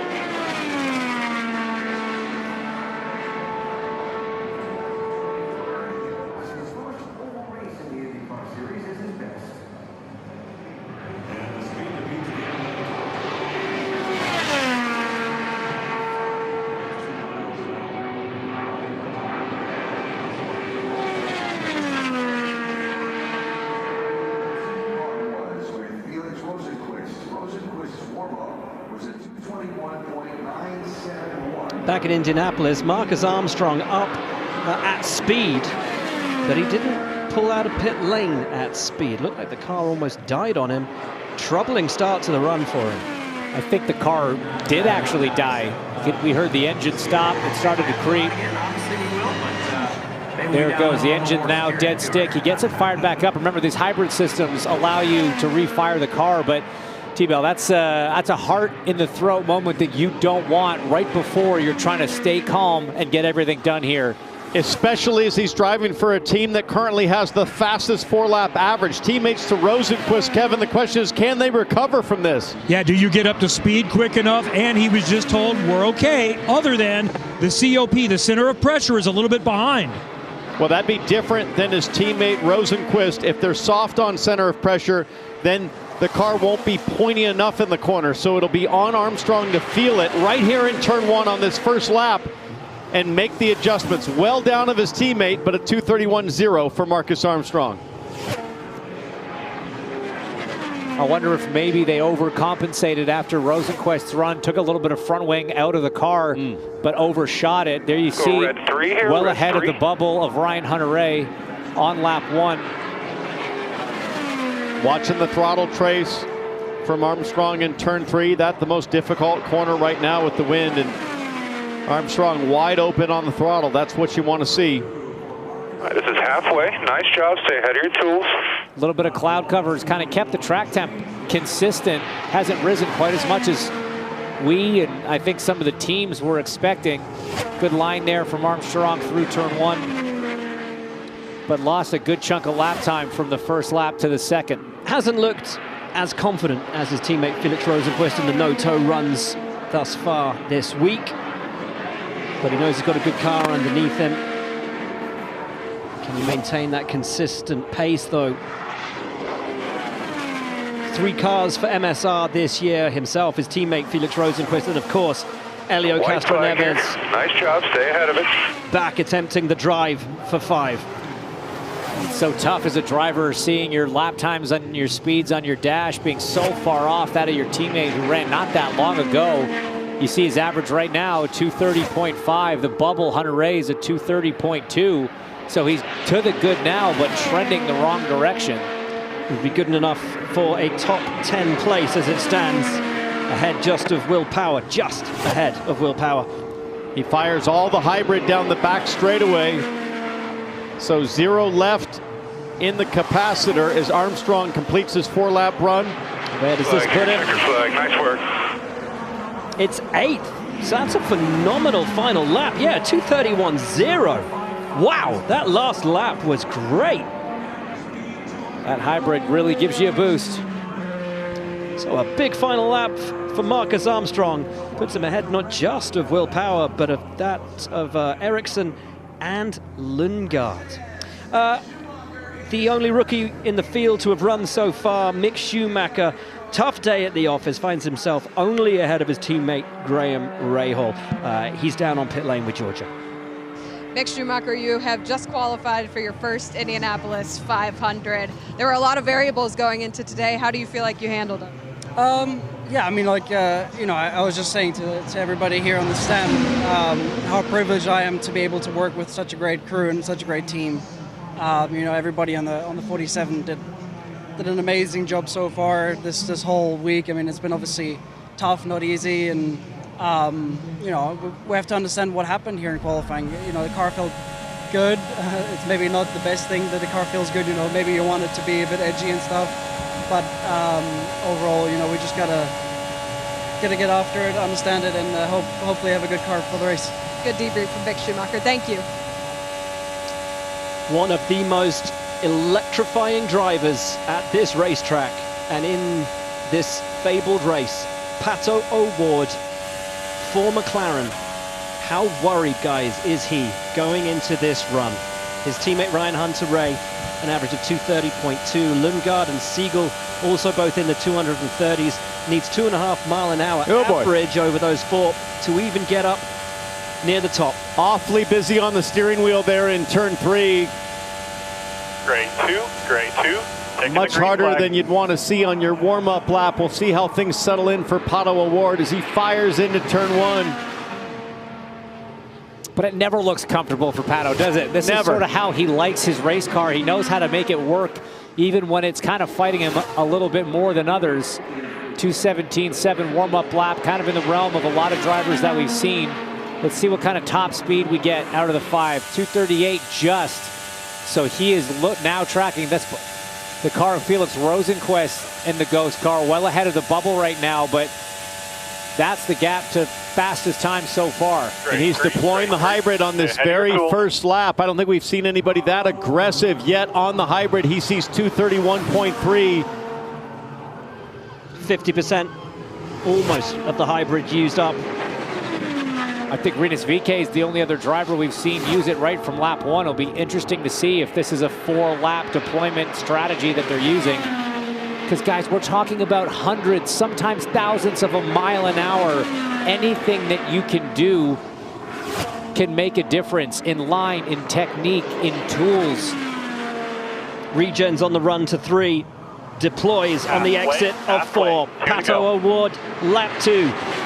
He's using that deployment against the headwind into turn 1. Relatively consistent from lap 1 to lap 2. And as we saw with Daly, consistency can move you up, can put you into an advantageous position. A handling of that race car right on the knife edge, though, with just 2 laps complete. It's starting to slide around, but that cloud cover, James, that you mentioned did take the edge off the racetrack, now down to 102 degrees. So that's got to help a little bit for Pato O'Ward, deploying off of turn 4 now on the hybrid. White flag, one more. This one's reading to me like a top 12 car, but I'm not sure they've got enough for a Firestone Fast 6 appearance as he keeps it nice and consistent there. 2:31.3. Moves back up for his fastest lap of the 3. Marginally, but it's enough. Puts him right in between the pace of Dixon and Ferrucci, who sit 5th and 6th right now. But to make it stick, you've got to stick the landing on lap 4. Big final lap could move him into the top 6. Pato O'Ward, a fan favorite here at Indianapolis. Where does this place him? It's good enough for 6th. 231.248, the 4-lap average, the best from McLaren that we've seen today. Yep, good job, dude. That's currently P6. That was a lot of work for Pato O'Ward. We have a good car. We've got the correct downforce level. You're going to do your hybrid strategy just like you know. That seemed like a very factual, that wasn't a request, that wasn't a order, that was a statement. We've got a fast car, we've got the correct downforce level, and you're going to do the strategy that you want on deployment. That's the message sent to David Malukas as he pulls out of the pits for his first ever attempt to qualify at the Speedway in a Penske machine. Qualifying at Indy is all about confidence, and as a driver, I want my strategist to tell me definitively we know what we're doing. No indecision from Team Penske as David Malukas gets ready to take things into his own hands. In fact, thanks to Cosworth, we've got a steering wheel just like David Malukas is here in the booth. We've been talking a lot, guys, for you watching at home about hybrid deployment. Now, the way Malukas is going to do that is probably on the back of the steering wheel. You'll see 3 rows of paddles. On the top is your hybrid, middle is your downshift and upshift, and on the bottom is the clutch. That's just to get going. But James, for hybrid, he's going to regen on the back straightaway. You're going to see it populate here as it charges up, and then he is going to deploy with this other paddle when he decides is optimal. The team just said that he knows what to do and when to do it. I think they might be doing it at both ends. We'll find out. So that is how they will regen on a lap where, of course, you're not using the brake. It's all on the paddles on the back of the wheel as Malukas flies into turn 1 on lap 1. And that cloud cover seems to have dissipated a little bit, already 2 degrees up on track temp, even from what Pato O'Ward just ran. But we see that hybrid usage, guys. He's deployed fully on that first lap, very similar to what we just saw from O'Ward. Absolutely. Full 100% regen with the tailwind going into turn 3. Malukas rounds turn 4. That looks under control. Yeah, it does. Really nice run from David Malukas. What's the lap 1 time? 2:32.0. It's not as fast as Rosenqvist, but it is rapid. Now can he hold the consistency? This young driver did nothing to hide his satisfaction when he talked to us earlier this morning. He chuckled when we asked, how good is your car? And he said, man, guys, it's really, really good. He is so happy at Team Penske at Indianapolis. And you got to remember, this is a driver who came second in this race in an AJ Foyt racing machine. They're a solid team. They do a good job. They don't have 20 Borg Warner trophies like Roger Penske does. This is by far the best machine he's been in, and he is absolutely reveling in the opportunity to go around the speedway in this car. 2:31.7 for lap 2, trending towards sitting second as it stands. And you can see what the driver sees right there in the middle of the steering wheel there. Sorry, that was the delta. It shows you as the driver, are you tracking better? Are you tracking worse? You can see corner to corner if you do a little something different. Are you being rewarded or are you being penalized? So that way you can make adjustments on that next lap. What I love about this driver since he's moved to Penske is that the questions would have been, is it too much too soon? Is the burden too heavy to carry for him? He has carried it all with such ease and joy. And that's the best thing about watching David Malukas race. You can see, you can sense how happy he is and how much fun he's having behind the wheel. Well, you go back to a couple years ago, this driver signed by McLaren, then had a bicycle crash, broke his left wrist very badly, had to come back from that, lost his ride. Now he finds himself with the greatest team in the history of this racetrack on a lap that might put him as the #1 Penske driver today. Checkered flag, great execution, man. Nice work. Over the yard of bricks. And Malukas goes second. More importantly, the fastest Penske of the day. What a run for little Dave. And I gotta say how impressive that final lap was. 92 right now. Nice work, man. We've seen a lot of drivers pop up on that final lap, but that's when they were only using the hybrid system on lap 4. Malukas used it every lap, but found something a little extra on that final run. So great effort from Dave. Yeah, that second, the final lap was his second fastest and only a hair away from his first. A brilliant run from David Malukas. Kevin Lee standing by with Pato O'Ward. And I'm letting him debrief and give some intel in case they get to make another run later today. All you have to be is in the top 12. If you are there, can you make it better and challenge for the front couple of rows if you get another go? Yeah, we can for sure make it better. That's probably the worst qualifying sim that we've had all weekend. It's much tougher out there today with the harder track temps, the cars sliding around a lot more, front and rear. So, I mean, Felix, Malukas, those, even Connor, they made their cars work. So it doesn't mean that we can't make ours. But we definitely need to make some changes if we even just want to have a sniff at the front row.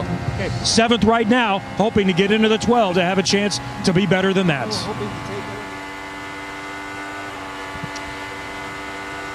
Alexander Rossi. And guys, I'm very, very excited about what potentially stands ahead of this guy this year. He seems to have the car, he seems to have the opportunity, and he looks confident. He's running 20th in the order. We talked about that 2-degree jump in track temp between Pato O'Ward and David Malukas. Well, the sun's still out. It's up another 2 degrees from even what Malukas just ran literally a minute ago. So that sun is really starting to pound on this racetrack, and that's going to have a negative effect on the balance of these cars. But look at this, guys. He's back 240 on lap 1 with no hybrid. And yesterday, Alexander Rossi was faster than Felix Rosenqvist in qualifying practice. Can he keep it up in the heat? Lap 2, pink 3. Lap 1, 2:32.1. That's where he wants to be. That's the wheelhouse. Rossi looking very fast, very confident. Just now has to maintain the consistency. That thing's starting to walk around a little bit. That broke a little earlier than Rosenqvist did. A good save from Rossi, but he's going to need a big adjustment right now to settle down this race car. 239 flat into turn 3, not even thinking about a lift. You see him arc it in nicely into 4 as well. Balance looks all right. A little bit of weight jacker adjustment. He's definitely going to have to be lap 3. Making some moves inside the cockpit, working those tools. 231.4 on lap 2. Big drop. Needs to pick it up. Let's watch right here. This is where things got squirrely the last lap. Makes it this time. Adjustment made using everything on the exit. 231.8 average so far. That would slot him right in around Malukas and Daly for P2, P3. Critically though, not using the hybrid at all. It's going to be a big final lap if he can keep this sort of momentum going through the end of this 3rd lap. See the RPMs dropping a little bit more. Car still looked a little squirrely to me in turn 3. He goes right up to the wall, arcing in for a late turn in of turn 1. A lot of rear steer going on here. This is the biggest wind gusts that I've seen looking at the pylon. Deploy out of 3. Highest track temperatures that we've seen. It's gone up a degree since he started this run, guys. Worst conditions of any driver so far, and Rossi right now still tracking to be right near the top. Hits the button. Drains everything out of the hybrid through 4 to the yard of bricks. Where does this place Rossi? Checkered flag. It's good enough for 6th, and I sense that might be a slight disappointment to him and to ECR. Right now, P6. But again, with the conditions that he was dealing with, that's a run these guys can be proud of. Here's a look at what happened with Rossi here off of 2. And it doesn't look like much, again, from the onboard. It's right as he goes for that fast jacker button. Well, he currently sits 2nd, the fastest Penske of the guaranteed runs. David Malukas is with Georgia. Yeah, you said it well, the highest qualifying Penske. You've been vocal all week about how comfortable you felt in this car as a run like that, just a product of those feelings. Yeah, I mean, it felt incredible. These guys did a fantastic job. I know with this high temperature, everything was getting a bit more on edge, which it definitely did, but still, this car was so good. You know, I trust these guys. I was running simulations in my head, and we went out there, we executed. Our whole goal was, you know, we have to go full beans right now. We got, you know, we just got to make it top 10, make sure we can get in this fast 12, and I think we solidified it there. Thanks, David. He gets more impressive with each passing day. So mature, so fast. Maluka's second quickest. Dennis Hauger, the reigning Indy Next champion. Romain Grosjean's teammate down there at Dale Coyne, dubbed the Norwegian Nightmare on his run to the Indy Next title last year. He grew up on the European ladder, transitioned over to America last year, took Indy Next by storm. But interestingly, ovals were where he, I'm not going to say struggled, because his pace everywhere was sublime. But if he had a slight chink in the armor, then it was on the ovals. Qualifying on the ovals he could get done, though. Had a couple pole positions in Next on ovals, just wasn't able to convert them into victories.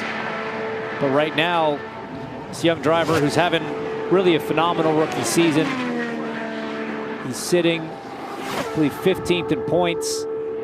Highest rookie in a pretty tight battle with Kyle Collette and Mick Schumacher, who we've seen run already. Little bit high there in turn 3. But the benefit of coming up through the development series, the Indy Next series, is oval experience. So different than Mick Schumacher, this rookie has been on ovals last season, knows what to look for in the field of the race car, but he's never seen speeds like this. This is the thing, even with that oval experience, can anything prepare you for these speeds and this pressure that you have with the 500? Not until you feel it for the first time. Now, the drivers did get a 2-day open test in late April and then practice all week. Perfect conditions, frankly, until rain out yesterday for the first round of qualifying, which is why we're doing this right now. So Hauger's got a lot of laps. Certainly learned what those controls do as the call comes to maybe adjust the front bar if he needs it. It looks a little squirrely there. Wonder if it's needing a little bit stiffer front roll bar. Well, he improves from lap 1 to lap 2. Oh, definitely nice high line. off a 2. I like it. Opening his hands up, letting the car be free off the corner, accelerate down the back straight. 237 miles an hour top speed, turning into 3. Oh, a little wide there, maybe? No, not too bad. Kept his foot in it. He's brave. If nothing else, we know that from Hauger. Brave and fast. Sometimes one of the things you see as Hauger completes lap 3 at a 228.5 is the rookie drivers are sometimes pretty gun shy about using all of the track width and driving narrow, as we call it. But I want you to watch Dennis Hauger as he comes out of turn 2 for the final time and down to 3. Watch that right front tire, how close it gets to the outside wall on turn-in. This guy's confident. He knows what to do. Perfect placement of the car. A great job from the rookie. Speed's not there, but the technique is spot on. So for Dennis Hauger, the average of the 4-lap run is a 2:28.982. That is 21st for the Norwegian Nightmare and the rookie. Next up, Elio.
Stand by for action. Rinus VeeKay has already run into the top 6. Now his teammate, Stingray Robb, on his qualifying run. Little high there, quite a bit high in turn 3, and the track temps are starting to rise, James. You saw Stingray lift off the throttle, 108 degrees, and if it keeps climbing, there are some clouds in the sky, but as they break, the track temp's going to shoot up. It's going to get more and more difficult for these late runners. Yeah, and Stingray using the same deployment strategy we saw from his teammate Rinus VeeKay, and why wouldn't you? He's sitting in the top 5 right now, but another big lift. He's just struggling with the balance of that race car. That thing looked like it wanted to turn around on him.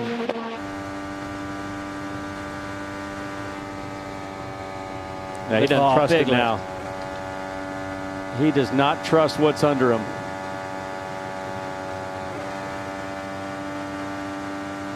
And how tough is that, guys, when you get out on track? Lap 3, keep pushing it. And you got to be as committed as you know this place requires, and you don't have that faith in the car. It's so tough. It's so tough. You just want to stay flat. You want to try to stay ahead of it. You want to try to figure it out. But ultimately, there's only so much you can do. And, you know, the team says keep pushing it, but you got to remember, you're not going to get bumped out of the field. So what's the difference of if you're 29th or 33rd at this point? Protect your equipment and yourself and just try to bring it home here.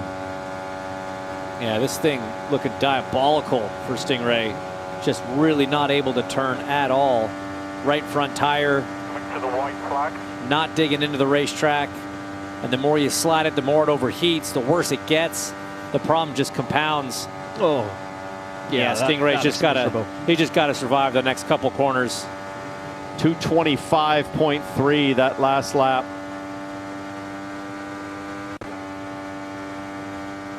Well, a struggle out there for Stingray Robb. I mean, disappointing for him. Day 1 had started so positively for Stingray Robb. He was 7th on the no toes on day 1. It was all looking so good then.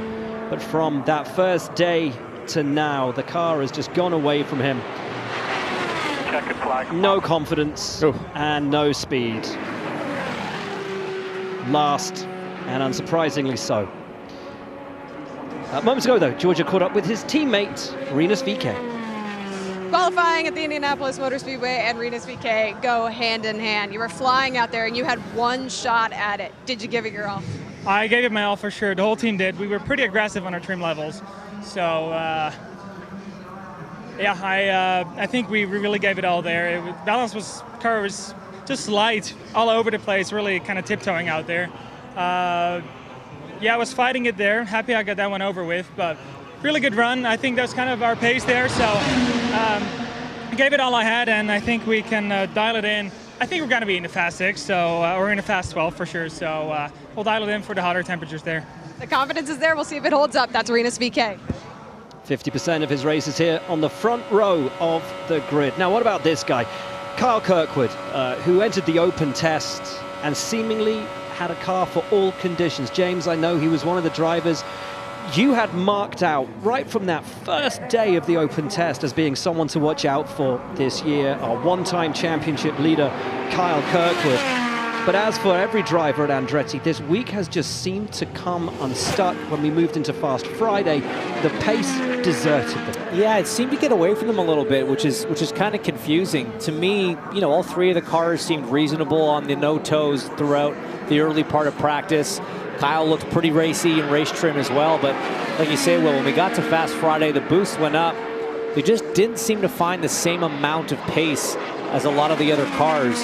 Bit of a head scratcher. Haven't heard a kind of definitive green flag issue. We see a little understeer building. I know Kyle said something about maybe something on the engine side was not working right. As you see, team owner Dan Taras, his wife Cassidy, working their way down to pit in to greet Kyle when he gets there. But yeah, again, I think the whole team a little bit confused as to where the pace has gone. It's a tough situation as a team owner because right now it's Marcus Ericsson, another Andretti team car, sitting right there in 12th on the bubble. So if Kirkwood does have a good run, it comes at the expense of bumping out Ericsson of that top 12 situation. Will Power Jeremy thinks stiffer rear bar. That's lap 1. With more poles to his name than anyone in IndyCar history, yet to have a pole at the Indy 500, will have to wait another year. He's already been bumped. He's down in 14th place, so there will be no fight for the Firestone Fast 6 or for pole for Will Power. Can Kyle Kirkwood make it in? At the moment, trending far behind his teammate Marcus Ericsson.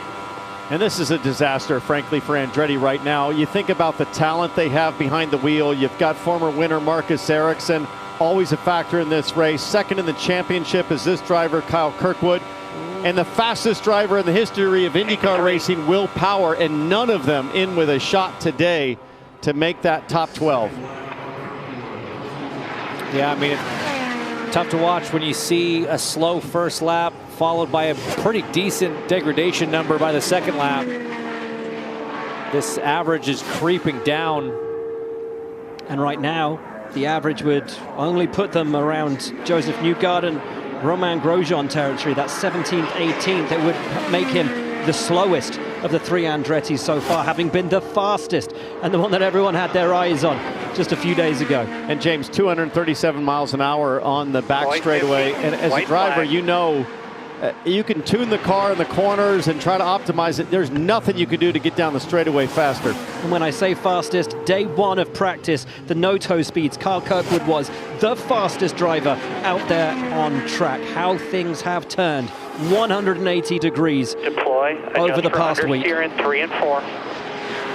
Certainly not getting any easier with the track temp now, almost 110 degrees, 109.2 for Kyle Kirkwood. Using all the racetrack, positioning well.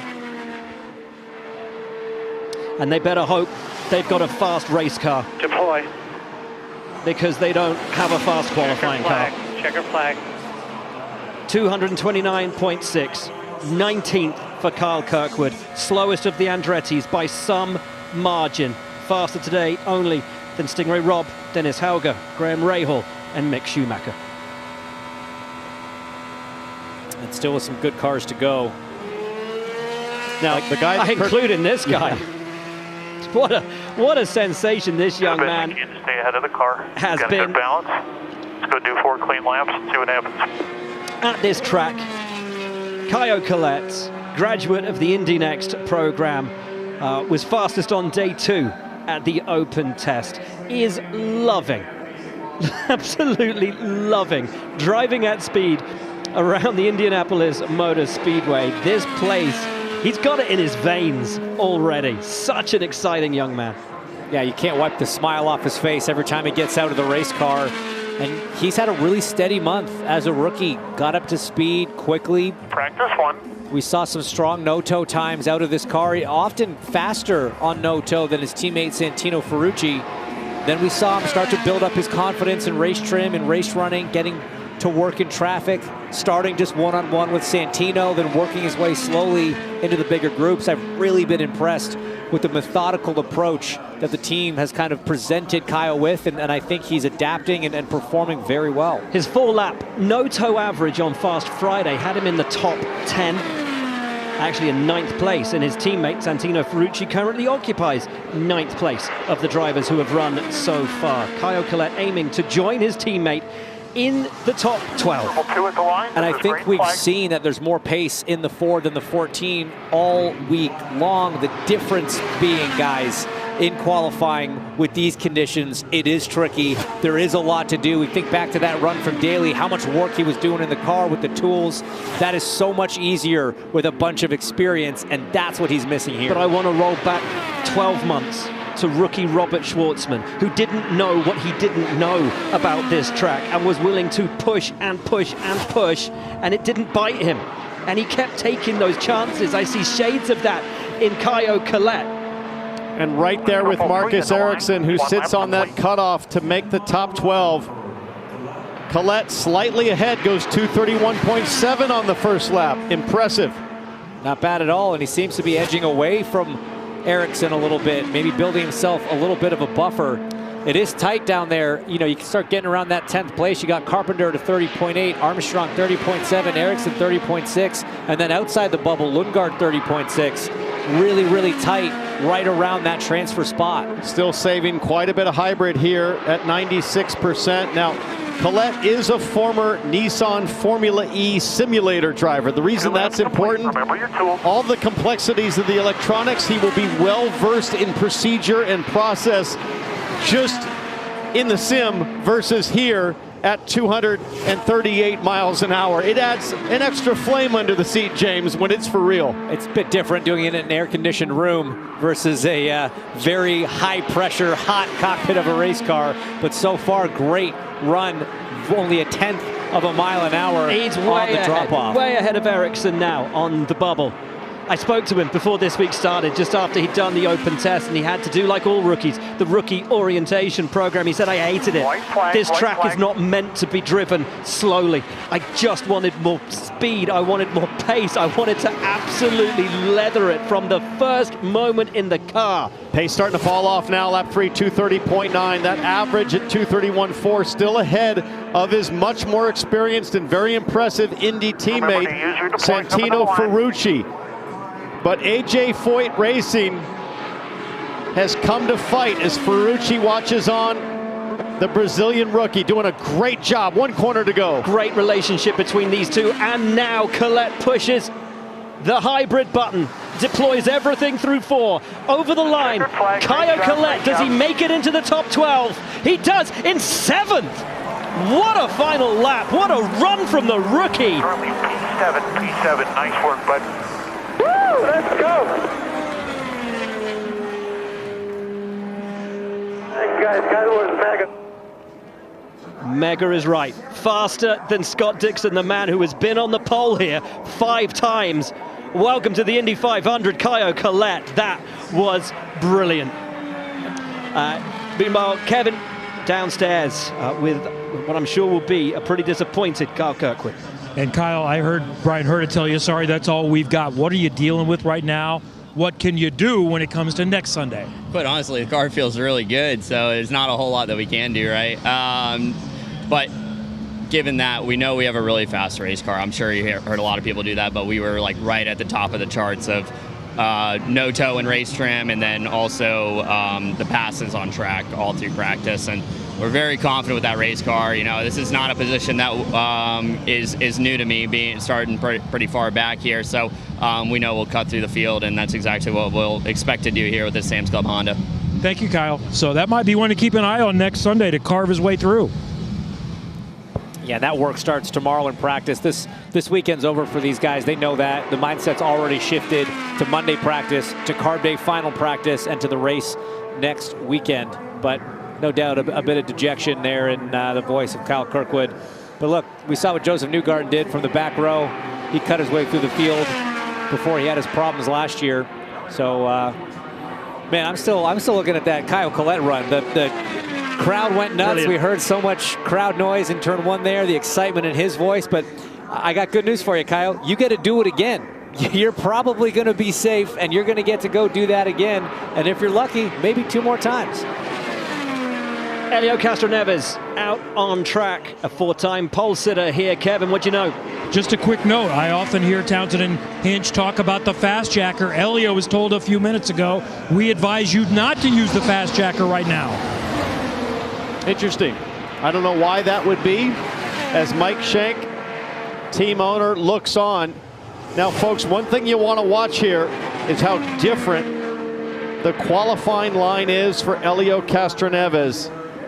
He's the only 4-time winner in the field, and he is the only one that drives anything like this in qualifying.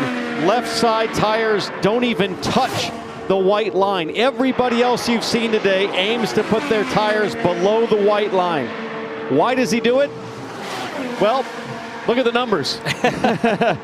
They match up with the greatest of all time. James and I have debated this for years up here. It's not how we would do it. We think the shorter distance might be a better way to go. We think that's where the grip is, below the white line. But Helio is steadfast in this technique and insists that it's what works for him. Almost 2 miles an hour slower than his teammate Felix Rosenqvist on that first lap. Right now, though, Helio aiming just to get through into the top 12 to have the chance to fight through to the Firestone Fast 6. So far, faster than his other teammate, Marcus Armstrong. If he is to bump his way into the top 12, he'll push his other teammate out. Remember your tools. MSR kind of sandwiching the transfer spots right now with Rosenquist up top and Armstrong in 12th. But Elio, this line, I think it's just all about trying to turn the wheel as little as possible. The lower down you go, the more steering angle you have to add. And Elio's philosophy has always been that the more wheel angle, the more scrub, the less speed. Indy just drives differently than your typical oval that, though we say they have 4 corners, really have 2 corners. Indy has 4 distinct corners. What I find amazing about this line is the car never looks out of shape with him. Short shoot. He's got it set up to make it work, and now the call comes on hybrid deployment right here in the short shoot. He turns in from so much further off the wall and then doesn't get as low. He's just, he is trying to minimize the distance for the line that he's taking, but it's just a very different approach. And right now it's working just well enough, guys. Deploying everything on the back straight, on the run into 3, trending ahead of his teammate Marcus Armstrong. All on the final corner, all on the run to the bricks. Does he transfer to the 12? Or is he out of the running? Helio Castroneves is in. Okay, good job. Red 12. He is in, but only just sitting on the bubble. P12, nice job. And he does that just as the track temp crosses 110 degrees. On the bubble with 8 cars to run.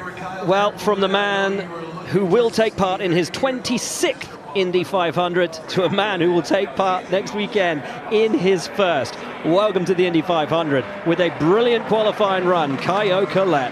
Wow, wow, wow. To Caio Collet and AJ Foyt Racing. We've been talking about his smile all month long because it's so hard to believe that just a few weeks ago was your first time in an Indy car around the Indianapolis Motor Speedway, and now you sit comfortably inside the top 12. But you did describe that run to me as tough. Was it conditions? Was it just the everything about it? Yeah, I think the team, first of all, big thanks. They put me in a great car since the first lap that I did here.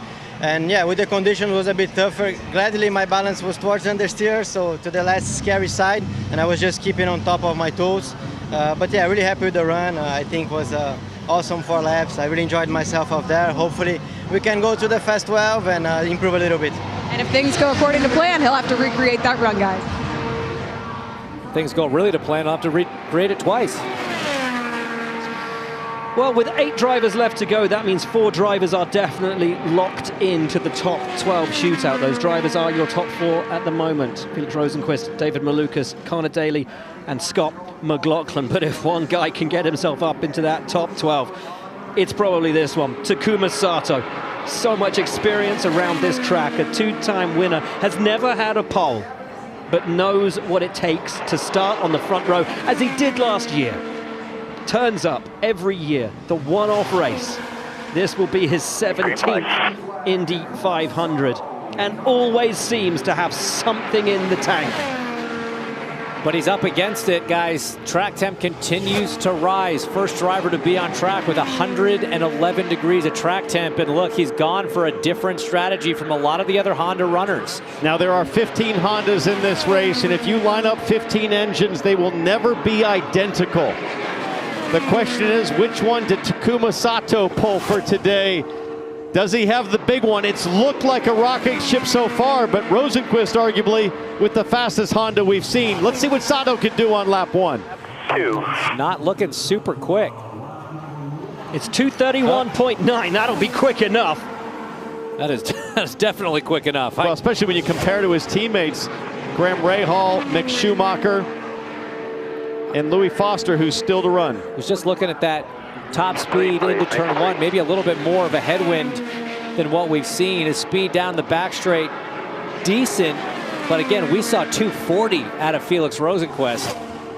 At 2:31.9, different conversation to his teammates. What a run so far for Takuma Sato. We saw him bump the wall in practice this morning. That's how much he was hanging it out. That's how much he was pushing to get a feel for these conditions today. 2:30.6. That's drop. a massive drop off on the second lap. Big drop. Right now, the bubble, Castroneves at a 2:30.8. He's trying to make it up with the hybrid coming off turn 2. Can't afford to have another drop like that between lap 1 and lap 2. If it's the same for lap 2 to lap 3, he's in trouble. Castroneves seems to be closing on him a little bit. Again, very different strategies here. Rico Nault, the strategist, he's worked with Takuma plenty of times. White flag. They won an Indy 500 together back in 2020, 2:31.1. Oh, sorry. Fine speed. And that's what he needed. Car balance looks excellent in terms of stability. Very consistent as Sato dumps the last of the hybrid down the back straightaway. Now he regens, so he'll have more in the tank to boost off of turn 4. Didn't have to brush the wall to do it today, guys. But is it enough? Well, that's it. He needs a big lap. He can make it into the 12, but will he make it in safely? 2:30.9 is the average. It's 11. P last one, please. And with some quick drivers to come, will that be enough for Takuma Sato? Meanwhile, the most experienced driver in the field, Helio Castroneves, down on pit lane, Kev.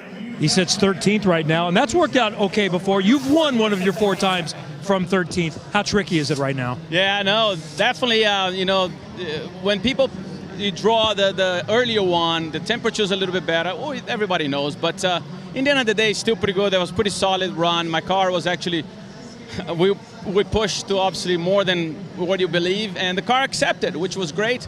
And that's what I'm happy. I'm happy at least I know the car might not be the 232 position, but in the race car, man, this Cliff machine it's fast. So that's what we're looking for. The drive for 5 is very much alive for Helio. Well, with that run, Rinus VeeKay is now locked in to the top 12. Christian Rasmussen out on track. The Sultan of Sketch, the man who we know can be so exhilarating when it comes to his oval racing, has shown phenomenal one-lap pace here this week. His problem has been that after setting a frankly crushing first lap, his times have just dive-bombed off a cliff. And sometimes that's driver, sometimes it's setup. If you're really taking downforce away to optimize low drag, maybe you can get that one big pop lap out of it, but then hanging on for 4 is the challenge. We're almost 112 degrees of track temp. Question I have is the Sultan, does he have to stake it to Sketchfest right here, or is the car going to do most of the work? You just got to think with track conditions deteriorating, he's going to have to do his part, certainly from behind the wheel, about 5 degrees hotter Start finish. Balance looks okay. than when his teammate Alex Rossi ran and put himself into the top 6 provisionally. I wasn't sure if Rossi would be overjoyed or a little disappointed with his time, but you know what, with the temperatures going up, I think that run was an absolutely brilliant one from Alexander. If his teammate can't get ahead of him, then Rossi will be locked in to the top 12 after this run. Let's see, though, what this first lap looks like for Christian Rasmussen. Oh, wiggle! Not good. That's the first car we've seen had an issue in turn 4. He's turning into the wind as he turns into 4, but that car loose right now. He's going to need to adjust to hang on. 2:31.2. That's his team boss ahead of him, Ed Carpenter, who currently sits in 12th on the bubble. Rasmussen needs 3 great laps to bump his team boss out of the top 12 and the chance to fight for the Firestone Fast 6. A little high there. Yep. Coming off of 3. Boy, turn 4 does not look happy for him. You stay on top of your shoes. And that is...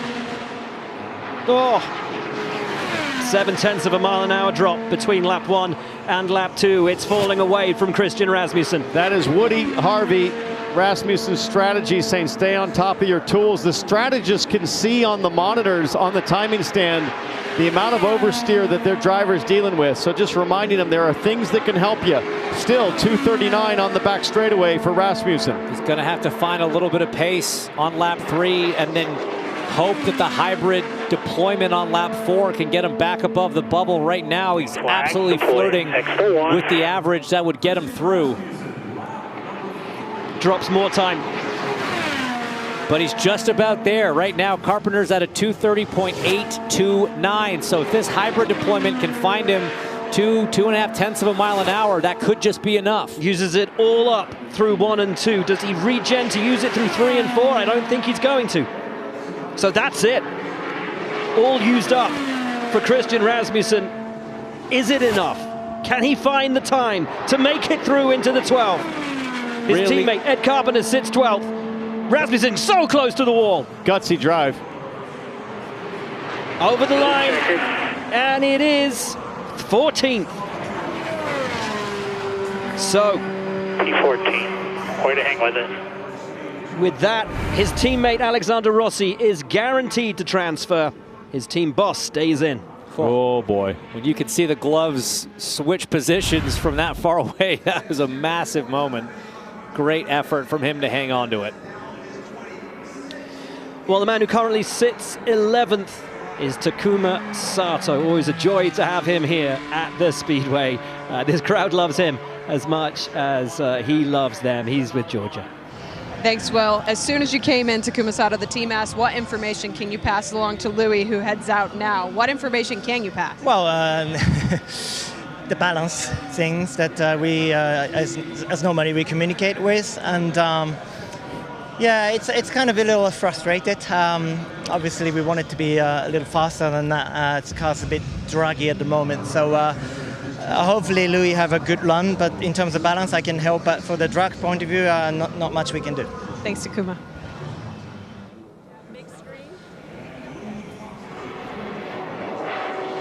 And this the man hoping to take advantage of all those years of experience of Takuma Sato. Louis Foster, the last of the RLL drivers to qualify today. Sophomore driver from Odium in England.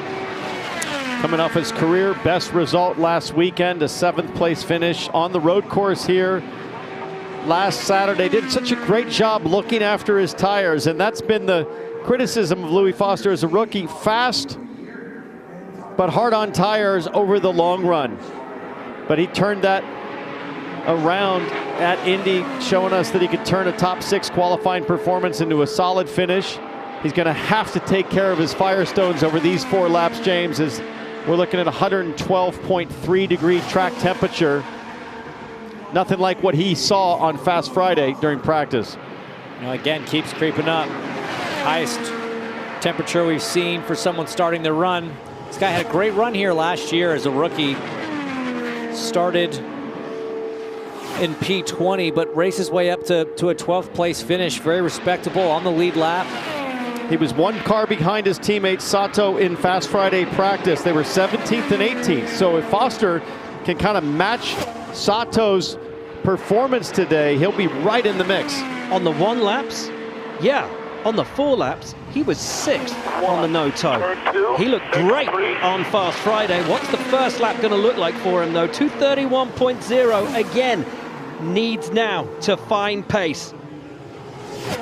Yeah, well, you need next to no deg if you're going to transfer, with that being the first lap. So not a great start in terms of trying to make it through, but still not a bad start at all for a solid starting position here. If you can kind of be in that midfield with that car, based on what we've seen, that's not terrible. And if he's able to use that hybrid had to lift and hang on, did he lift? Because he got high there in turn 3. That's going to cost him a bit this lap. Hybrid deployment stays solid. It's going to wait till later.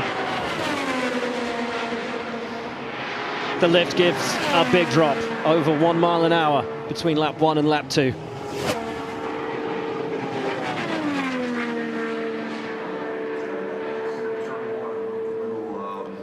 And that, on the ghost car down below, is just how much time and space he needs to catch up to Ed Carpenter. It's a big ask at the moment for Louis Foster. Another lift of the throttle.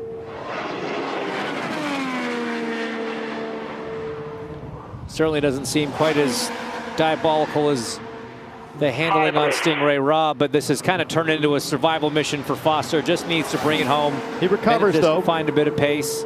Stabilized thing, that 230.3 is right around Christian Lundgaard and Will Power. Just to put things in perspective, they ran when the track was cooler. They do have a lot more experience, especially Power, as Grant Weaver looks on. Louis Foster minimizing the damage. Car still walking around a little bit in turn 3, but he's able to hang on. And that's what's so hard about this format we've had to condense into. If this was yesterday, you'd have lined up, re-racked, and gone for another run after some changes to the car, but it's one and done for everybody in this first round, and that 230.2 slots him into P20. 20, buddy, 20. Faster than his full-time teammates, Mick Schumacher and Graham Rahal.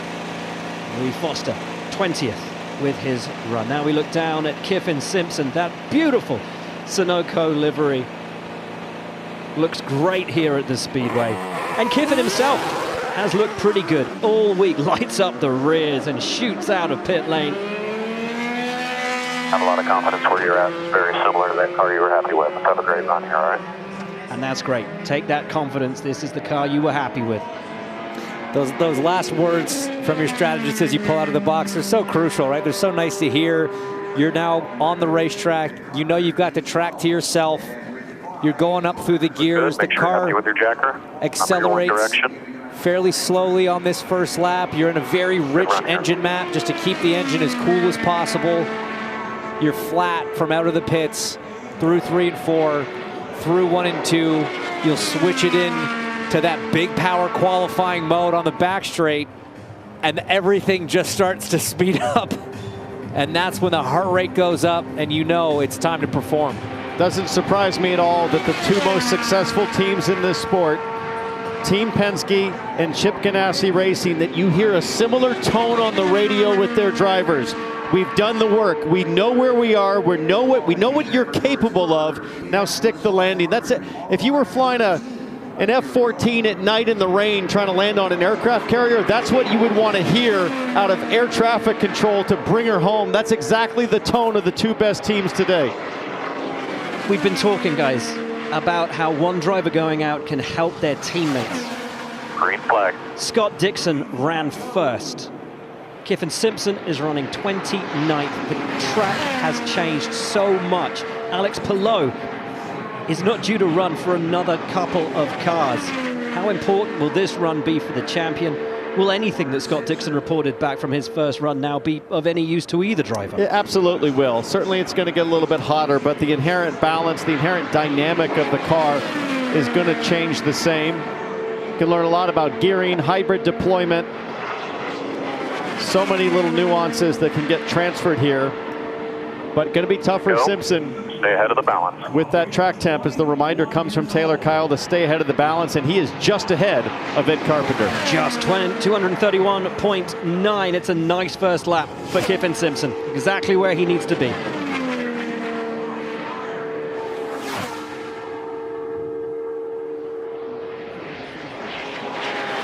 But as you see from the ghost car, Ed Carpenter just stretching ahead a little bit. A little bit of an earlier turn in there for Kyffin. Not using quite all the racetrack on the exit, opening his hands up, letting the thing free up and accelerate off the corner. Stay ahead of it, bud. 2 to go. 2 laps down, 2 to go is the call. Second lap is a 2:31.2. Decent drop off there, 0.7 of a mile an hour. Starts to put his average outside the realm of being able to transfer. 231.6 would still be good enough. Young driver from the Cayman Islands, a place where rally racing a lot more prevalent than circuit racing, but he's done a great job. Absolutely no oval racing down there, but he's adapted well, and hey guys, he's catching them. He is making some progress through the 2 most difficult corners with the wind, and if there's one driver that understands how to manage wind, it's Kyffin Simpson. A big kite border on the islands as Simpson crosses the line for lap 3, 230.5. just down. But a 231.266 is good enough to get himself into the 12. Simpson looking good enough at the moment. Now he deploys the hybrid. This is a good run from Kyffin Simpson. As it stands, looks like he might not be too far off his teammate Scott Dixon. Regen a little bit in 3 to use a last little bit of deployment off of 4. Bring it home. Kyffin Simpson to transfer into the 12. Does so, 11th. All right. Very, very respectable job. 11. It's a really strong run there, buddy. Nice job. Really strong run. And with 4 drivers to go, Kyffin Simpson has just a little bit on the oversteery side through 3 and a little bit 4 just as you go over the bump in the middle. With 4 to go, he's got a seat at the table. Great stuff. So there are 3 one-off drivers remaining and 1 multi-time champion and an Indy 500 champion in Alex Palou. But this guy, our teammate on the Fox Sports broadcast team, Jack Harvey, boy, he's got to be excited for this moment. He really does. His teammate Connor Daly, 3rd fastest, 231.744. It was a very consistent run. Jack, though, has looked brilliant in the no-toe speeds ever since that open test. Temperature's very different. And James, I've mentioned the confidence on the pit box from a lot of the big teams. How about the confidence on this pit box? You have Eric Likely, who engineered Robert Schwartzman to pole position last year. He only does this one event as we take a look there at Davey Hamilton, who'll be on the radio. But Likely a SpaceX engineer the rest of the year, helping rockets get into outer space. A lot of intelligence on the stand. That gives you confidence as a driver that you're going to have mad speed when it comes to count. It sure does, and you'll just look at what his teammate Connor Daly was able to do sitting there right now up in P3. Daly, track temp was 104.5 when he went out. It's 111.5 for Jack Harvey, but you just need to be in that top 12. And if anything, guys, the advantage potentially for Jack Harvey is if he is able to transfer, he has now run on the racetrack in conditions much closer to what it's going to be like when we have that top 12 run with track temps where they are compared to some of these drivers that went earlier in the day. Connor Daly was incredibly busy behind the wheel on his laps, having to lift out of the throttle multiple times on the lap. No waver on that throttle from Jack Harvey so far. What's the pace looking like? 237, 238 into 3. Possibly a little down on where he'd like it to be. But I like seeing that throttle hold wide open as the temperature continues to be an issue for lap after lap degradation, and that is a shock. 229.8 for Harvey. Did they put too much wing in it? That is a huge surprise on pure pace. Kevin. So Townsend listening to a lot of teams, and this was one of them. They are a little bit concerned about the changing conditions, and I know that Jack Harvey's team added downforce front and rear wing into the car here a few minutes ago. We talked about how difficult this format is, guys. One shot to do it. Track conditions unlike anything they've seen throughout practice and Fast Friday, and maybe got pushed into being a little bit too conservative on the one and only opportunity you have today to try to get into the top 12. And that is going to be galling for Jack Harvey and for the whole crew. Especially with the pace that they showed at the open test in race trim. Harvey hanging on here. At this point, you're trying to consolidate and just work the average, and you know, can we get ourselves ahead of Kirkwood or Grosjean here? Right now, the 229.6. I mean, that is going to be around Kyle Kirkwood. 25th place, a car that should be fighting right up in the top 6. Now he deploys.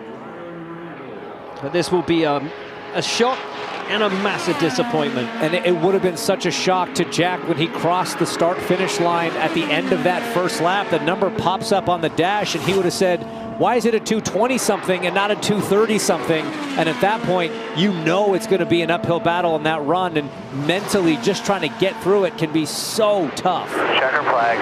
Well, played it safe and ultimately lost out. Boy. Jack Harvey, 27th behind Mick Schumacher and ahead only of Graham Rahal, Dennis Hauger, and Stingray Robb. Something really went wrong on that last lap for Harvey down at 2:27. Well, that means that award is locked in now in 9th place. 3 drivers left to run. Elio thought he could take more wing out, and where we are right now at -3, we think that we're just a little bit more than Rosenquist. Okay, so a little bit more wing than Rosenquist. There's the radio call to Alex Palou, and we have onboard shots in the helmet, the visor cam, the driver's eye view for Alex Palou. We don't normally have this. It is great to sit on board with the 4-time champ and the man who won the Indianapolis 500 in 2025. Takuma Sato sitting on that bubble right now, 2:30.995, the 4-lap average that Palou will need to beat. You see it right there. James, from a handling perspective, one of the best right here. Every time we've looked at this car in practice, like some of the Team Penske cars, it looks really well sorted out. And then you match that with Palou's inputs behind the wheel. It is a match made in heaven. The surgeon, so smooth, so strategic with every input behind the wheel, matched up with a great handling race car. It's a good combo. Exactly right. Just some of the smoothest hands in the business. And when you're trying to make these micro inputs and these micro corrections at over 230 mile an hour mid-corner, the more minute and finite you can be with those inputs, the better it ultimately is. And there's just nobody better in the business right now at doing that than Alex Palou. Well, here we go, folks. 4 laps for the champion, both of the series and this race. Alex Palou, the call was his setup is pretty similar to that of Felix Rosenquist. He's got the same engine in the back of his car. The 2 teams share engineering expertise. What will his lap time, what will his lap speed look like? About 240 miles an hour down the back straightaway as Palou chases Sato there on the ghost car. Look at him gain here through turn 4. That is the bubble time. He has to be ahead of Sato to transfer into the top 12. Trending behind first lap, 2:31.491. It's 1.5 mile an hour off Felix Rosenquist. It's interesting that you don't hear Barry Wanzer say, remember your tools or remember your weight checker. He just gives him the lap count. Lap count and engine maps, that's all the information that we're getting. Perfect gear ratio selection, just touching 12,000 RPM as he hits 238 miles an hour into turn 3. Fascinating. Used about 25% of his hybrid, then deployed. 2 more laps. Just a tiny little squeeze. Little cloud cover now coming over the front straightaway, but it's sunshine in the corners. Good consistency from those first 2 laps. Puts him around about 8th. Around his teammate Scott Dixon, who, let's not forget, was the first driver to run off today in very different conditions. That same sort of strategy right there, and here you go. That is Takuma Sato on the bubble, just barely in front of Palou, but Palou is catching. And now, marginally ahead. Nothing in it between Alex Palou and Takuma Sato. The call comes to deploy. He doesn't yet. Oh, he's going to keep it. Going to keep a hold of it. Needs a massive final lap, does Alex Palou. 2:31.142. That's dropping down to around 11th place. He's got the full pack to deploy. He's doing that now. Hopefully this is one of those runs where you see that 4th lap jump up. If you're Alex Palou, that's what you're looking for right now. Able to just jump ahead of Sato. Still Ahead. 2 corners to go. Ahead. This will be close. But only just. Keeps some hybrid. Just the last little bit. Through the final corner. Over the yard of bricks. Does Alex Palou progress to the 12? Checker flag. He's in. But just. Only just. In 11th place. With 2 drivers left to go. It's not over yet. Okay. Oh, boy. Takuma Sato bumped out by 1/100th of a mile an hour. Over 4 laps, over 10 miles, over 16 corners. The difference is 1/10 of a mile an hour. You're talking inches over a 10-mile run. Well, let's head down to pit lane quickly to our very own Jack Harvey standing by with Georgia Hennebury. Yeah, Jack and I were just talking about the run, the changing conditions, you name it, but you said you, as well as the team, were surprised. What surprised you? Honestly, I thought we were going to be battling to transfer into the fast 12, honestly, and as soon as I saw the speed on the first lap, I was super shocked to see a 2:29. I thought we were going to be doing low 2:31s, high 2:30, so honestly, I have no idea what happened there, so that's just a bummer, honestly. It felt like we had a lot more speed than that. Thanks, Jack. Thanks, G. I think they did have much more speed than that. The evidence would have suggested so. Anyway, we move on now to a frankly lovely story. Bumped last year, Jacob Abel, and he held himself with such grace and humility and was so kind with his time to come up here and just talk about, you know, how much he adored this race and just wanted to get in on his own terms and get in the right way. And here he is this year, the one-off entry in collaboration with HND Motorsport, and he's looked good. If he'd had this car, this crew, this time last year, green flag, red. I don't think he'd have been in danger of getting bumped. He's looked brilliant. He's looked really good. I'm excited to see what this run looks like because Jacob Abel came back this year with his family team. They run the Indy Next Championship, the minor league to IndyCar all season long. Every crew member, we're told, comes from that Indy Next program. It's opportunity for the rookie driver, opportunity for the rookie crew members. And James, they have showed poise and performance beyond their experience. It's been really impressive as Abel gets ready to start his run here. Yeah, it really has. Here, red 4. This team, as you say, really born out of the Indy Next program, but it's led by someone with a lot of experience at top-level motorsports. That's John Brunner. He's done a lot of years in the IndyCar paddock. He knows what the team has to be to run well here at the Speedway. Flat through turns 1 and 2 on lap 2. See how high they can get on top speed here. 237. Pulled in the Texas Roadhouse sponsorship in the middle of the week. Kiffin Simpson looks on. Ganassi aiming to get all 3 of their drivers through into the 12. Such a helpless feeling for Kiffin as Abel clocks in a 228.6. Dropping that average down to a 228.8. He's not under threat right now, but Kiffin knows there's still one driver left to go, one who practiced pretty well this morning. He wants to know if he's going to run again today or not. Meanwhile, on track, Abel doing a great job. 237 top speed into turn 3. Decent top speed from the young man from Louisville, Kentucky. Line looks good and consistent. The white flag, deploy this lap, deploy. 1 lap left for Jacob Abel to mark his name on the grid for the Indy 500. Despite all his practice and his qualifying attempt last year, he is still marked down as a rookie. Starting to lift there on the throttle, pumping it a bit through turns 2. 2 more corners to go. Hang on, young man. Deploys the hybrid. Full push and commitment on this final lap for Jacob Abel. Wants to go out with a flourish. Big lift again, hunting at the rear, starting to step out a bit at the exit.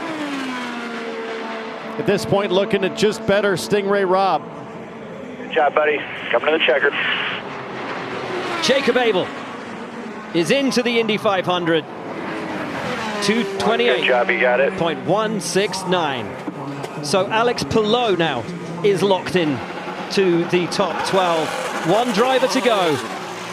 And she has, I think, one of the best looking cars in the field this year. The Elf liveried AJ Foyt racing car. And what a brilliant story for Catherine Legge to return here to Indianapolis. She will contest the double next weekend between the Indy 500 and the Coca-Cola 600. 4 starts to her name. This will be her 5th. 45-year-old from Guildford in the United Kingdom. She looked, as you guys said, actually very, very tidy during practice this morning. She did, in much cooler track temperatures. You got to remember that was about 75 degrees. So you're looking at a 35-degree temperature jump on the racetrack since Katherine Legge last drove. Now, you look at that association with AJ Foyt Racing, and my curiosity is how much speed from that team, which had Cal Collette in 7th so far and Santino Ferrucci in 10th, how much of that is going to trickle down, trickle through to Catherine's run right here? You got to think she's got the setup information. Does the car have the speed? Does she have the opportunity here to make the adjustments like those 2 drivers did and put it in the top 10? Can she deny Ganassi? All 3 cars transferring to the top 12. She's the final driver of the day to qualify. She's the only one who can. And she joined her teammate Caio Collet, who sits 7th at the moment. A brilliant run from him. 231.4 was his average. Green flag for Katherine Legge. 4 laps remain. That purple 2 call, if that was live, would come awfully late, James, as she was taking the green flag. Maybe that happened earlier on in the lap. Slight delay, I think, on that radio. That was probably a call out of turn 4. Be consistent with some of the other runners that we've seen. Not using the multi-deployment strategy from the hybrid system. A little cautious on entries and exits, Townsend, leaving a lot of room. Very narrow on entry. Talked earlier about getting right up to that wall on turn in to try to open up the radius. Let's see if she changes technique here. 230.398. That has her around 20th. But if she can find time, as you can see, Kiffin Simpson is not that far ahead. We are talking inches here. We are talking tenths of a mile an hour. The difference between transferring and being down outside the top 20. That is just how close it is today. Pretty narrow again on the entry to turn 3. James, I'm looking at the rear wing of the number 11, and it looks like it's a little bit nose down, suggesting a little extra downforce perhaps. Maybe like Harvey's run, this is a little more conservative on wing settings. 229.8, the average drops down to 230.1. Still though, this would have her ahead of Joseph Newgarden in the Penske. That's the kind of run that Katherine Legge is having here today. Yeah, you'd be sandwiched between Ryan Hunter-Reay in a McLaren and Joseph Newgarden in a Penske, both winners of the greatest spectacle in racing. So very respectable run if that's... And they did their runs in much cooler temperatures. Yeah, track temp 110 right now, so a little bit of cloud cover from the last few runs. 1 to go, 1 to go. And Katherine said that's what she was hoping for. She said, I'm the last to go. The track will be at its hottest. If I could get a bit of cloud cover, that would be absolutely perfect. She's got it. The average now 229.7. So the speed just starting to drop. Off of turn 4. Hold but if deploy. she can get that full deploy out of 4, take advantage of that, what chance her speed increases? What chance she could get amongst the Indy 500 champions? What chance now for Katherine Legge? There goes the hybrid deploy, but she had a pretty big lift in turn 3. 229.7, the average so far. Over the yard of bricks, Legge goes 27. 27, good job. And that is a good job for Katherine Legge. Ahead of Schumacher and Harvey, Rahal and Hauger, Abel and Rob. But what that means is that Ganassi have all 3 cars through to the top 12. The man transferring in 12th place. A great run from him, Kiffin Simpson. And no matter what happens next, this will be your best start in the Indianapolis 500 thus far. All 3 Ganassis in the show. Gosh, this has to be a good feeling. You get to go forward. Yeah, super excited. Super happy about it. The number 8 Sunoco Honda guys did a great job getting this thing together for today. And you know, after Fast Friday, we weren't so sure how strong we were, but today shows that we still have the pace, and we were right there with Alex when he did his run. So, yeah, looking forward to this Fast 12 and going to try to make it into the Fast 6 from here. How do you recreate this? I mean, hopefully we can just try to do what we did just there, and maybe it'll be good enough, maybe not, but you know, we just got to go execute 4 more solid laps. So yeah, just going to have to go put it all out there. Thank you, Kiffin. Santino Ferrucci, 10th fastest. Did you expect to be able to advance to the top 12? I know there was a debate about how much we will go for it. Yeah, obviously just watching a couple of our other cars run, we decided to opt with the safest of the 3 trim levels, just get the thing in the show. You know, for whatever reason, the first lap when we came down the front stretch, I don't know if we caught a huge gust of wind or something, but it really pulled the car forward, and then we just tuned it out. And like I said, as we got faster and faster, which was, our run actually looks backwards compared to everybody else's. But yeah, I thought before we were anywhere between 9th and 15th. I think the weather helped us, the time of the day that we ran. I think, you know, if we get it right, we're about the same speed as our teammate in the 4 car. Also happy to see Captain had a very clean run. So yeah, we're going to go back, rub on it a little bit, see if we can't find 0.2, 0.3 more of a mile an hour. So you've got another decision to make. This morning you said, I'm willing to do it. It's up to the car owner, Larry Foyt, of how aggressive we get. What's this conversation going to be like, knowing, worst case scenario, you are starting 12th, but you also might not have the race car that is so polished? Yeah, you know, I'm really happy with the race car. I don't think we're going to try and really trim out. The Fast 6 that you see there, those are all, you know, those guys have something a little bit more than we do. But obviously I'd like to be between that 7th and 9th window. That I think is very doable for us. Okay, we'll see you here in about an hour and a half on Fox. Georgia. Thanks, Kevin. It seems like a theme up and down pit lane is the word tough. Just how tough was it out there, especially going so late? It was tough. It was just very close. I mean, we knew that it was going to be a very close qualifying. Compared to other years, it just seemed like everybody just kind of got a lot closer, which is fun to see. And yeah, it was tough conditions for everyone at the end. So glad that we made it into the Fast 12 with 3 CGR cars. So it's huge. Now hopefully we have some time to evaluate, see what the conditions are going to do, and hopefully get a bit faster. But yeah, it's good. It's good that we made it to Fast 12. Do you feel like you had more in it? Now you have to go arguably out there and go faster. I felt for those conditions I was like on the limit. Like yeah, just the track temperature made it very tough on grip. I was lighting a bit more than we were on Friday. And yeah, when that happens, you don't know if you need to trim more, if you need to go more downforce. So yeah, we're gonna just check and see. But I think we executed very well. We did a great job. The team did incredible because the balance was like right, like on top of the track, like not too much. So yeah, happy so far, but hopefully we can transfer into Fast 6. Thanks, Alex. Thank you. All 3 Ganassis get through to the top 12.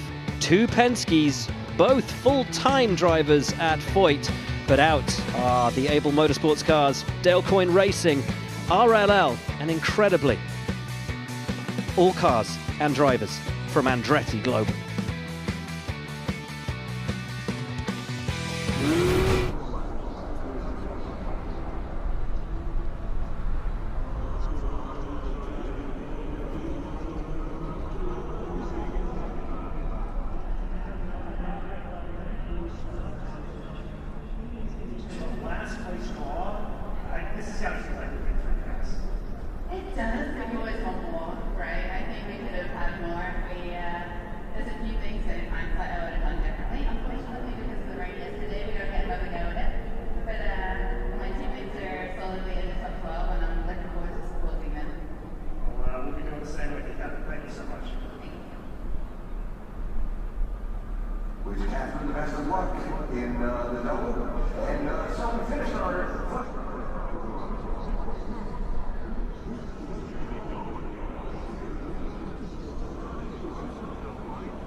These are the drivers then who advance to the top 12.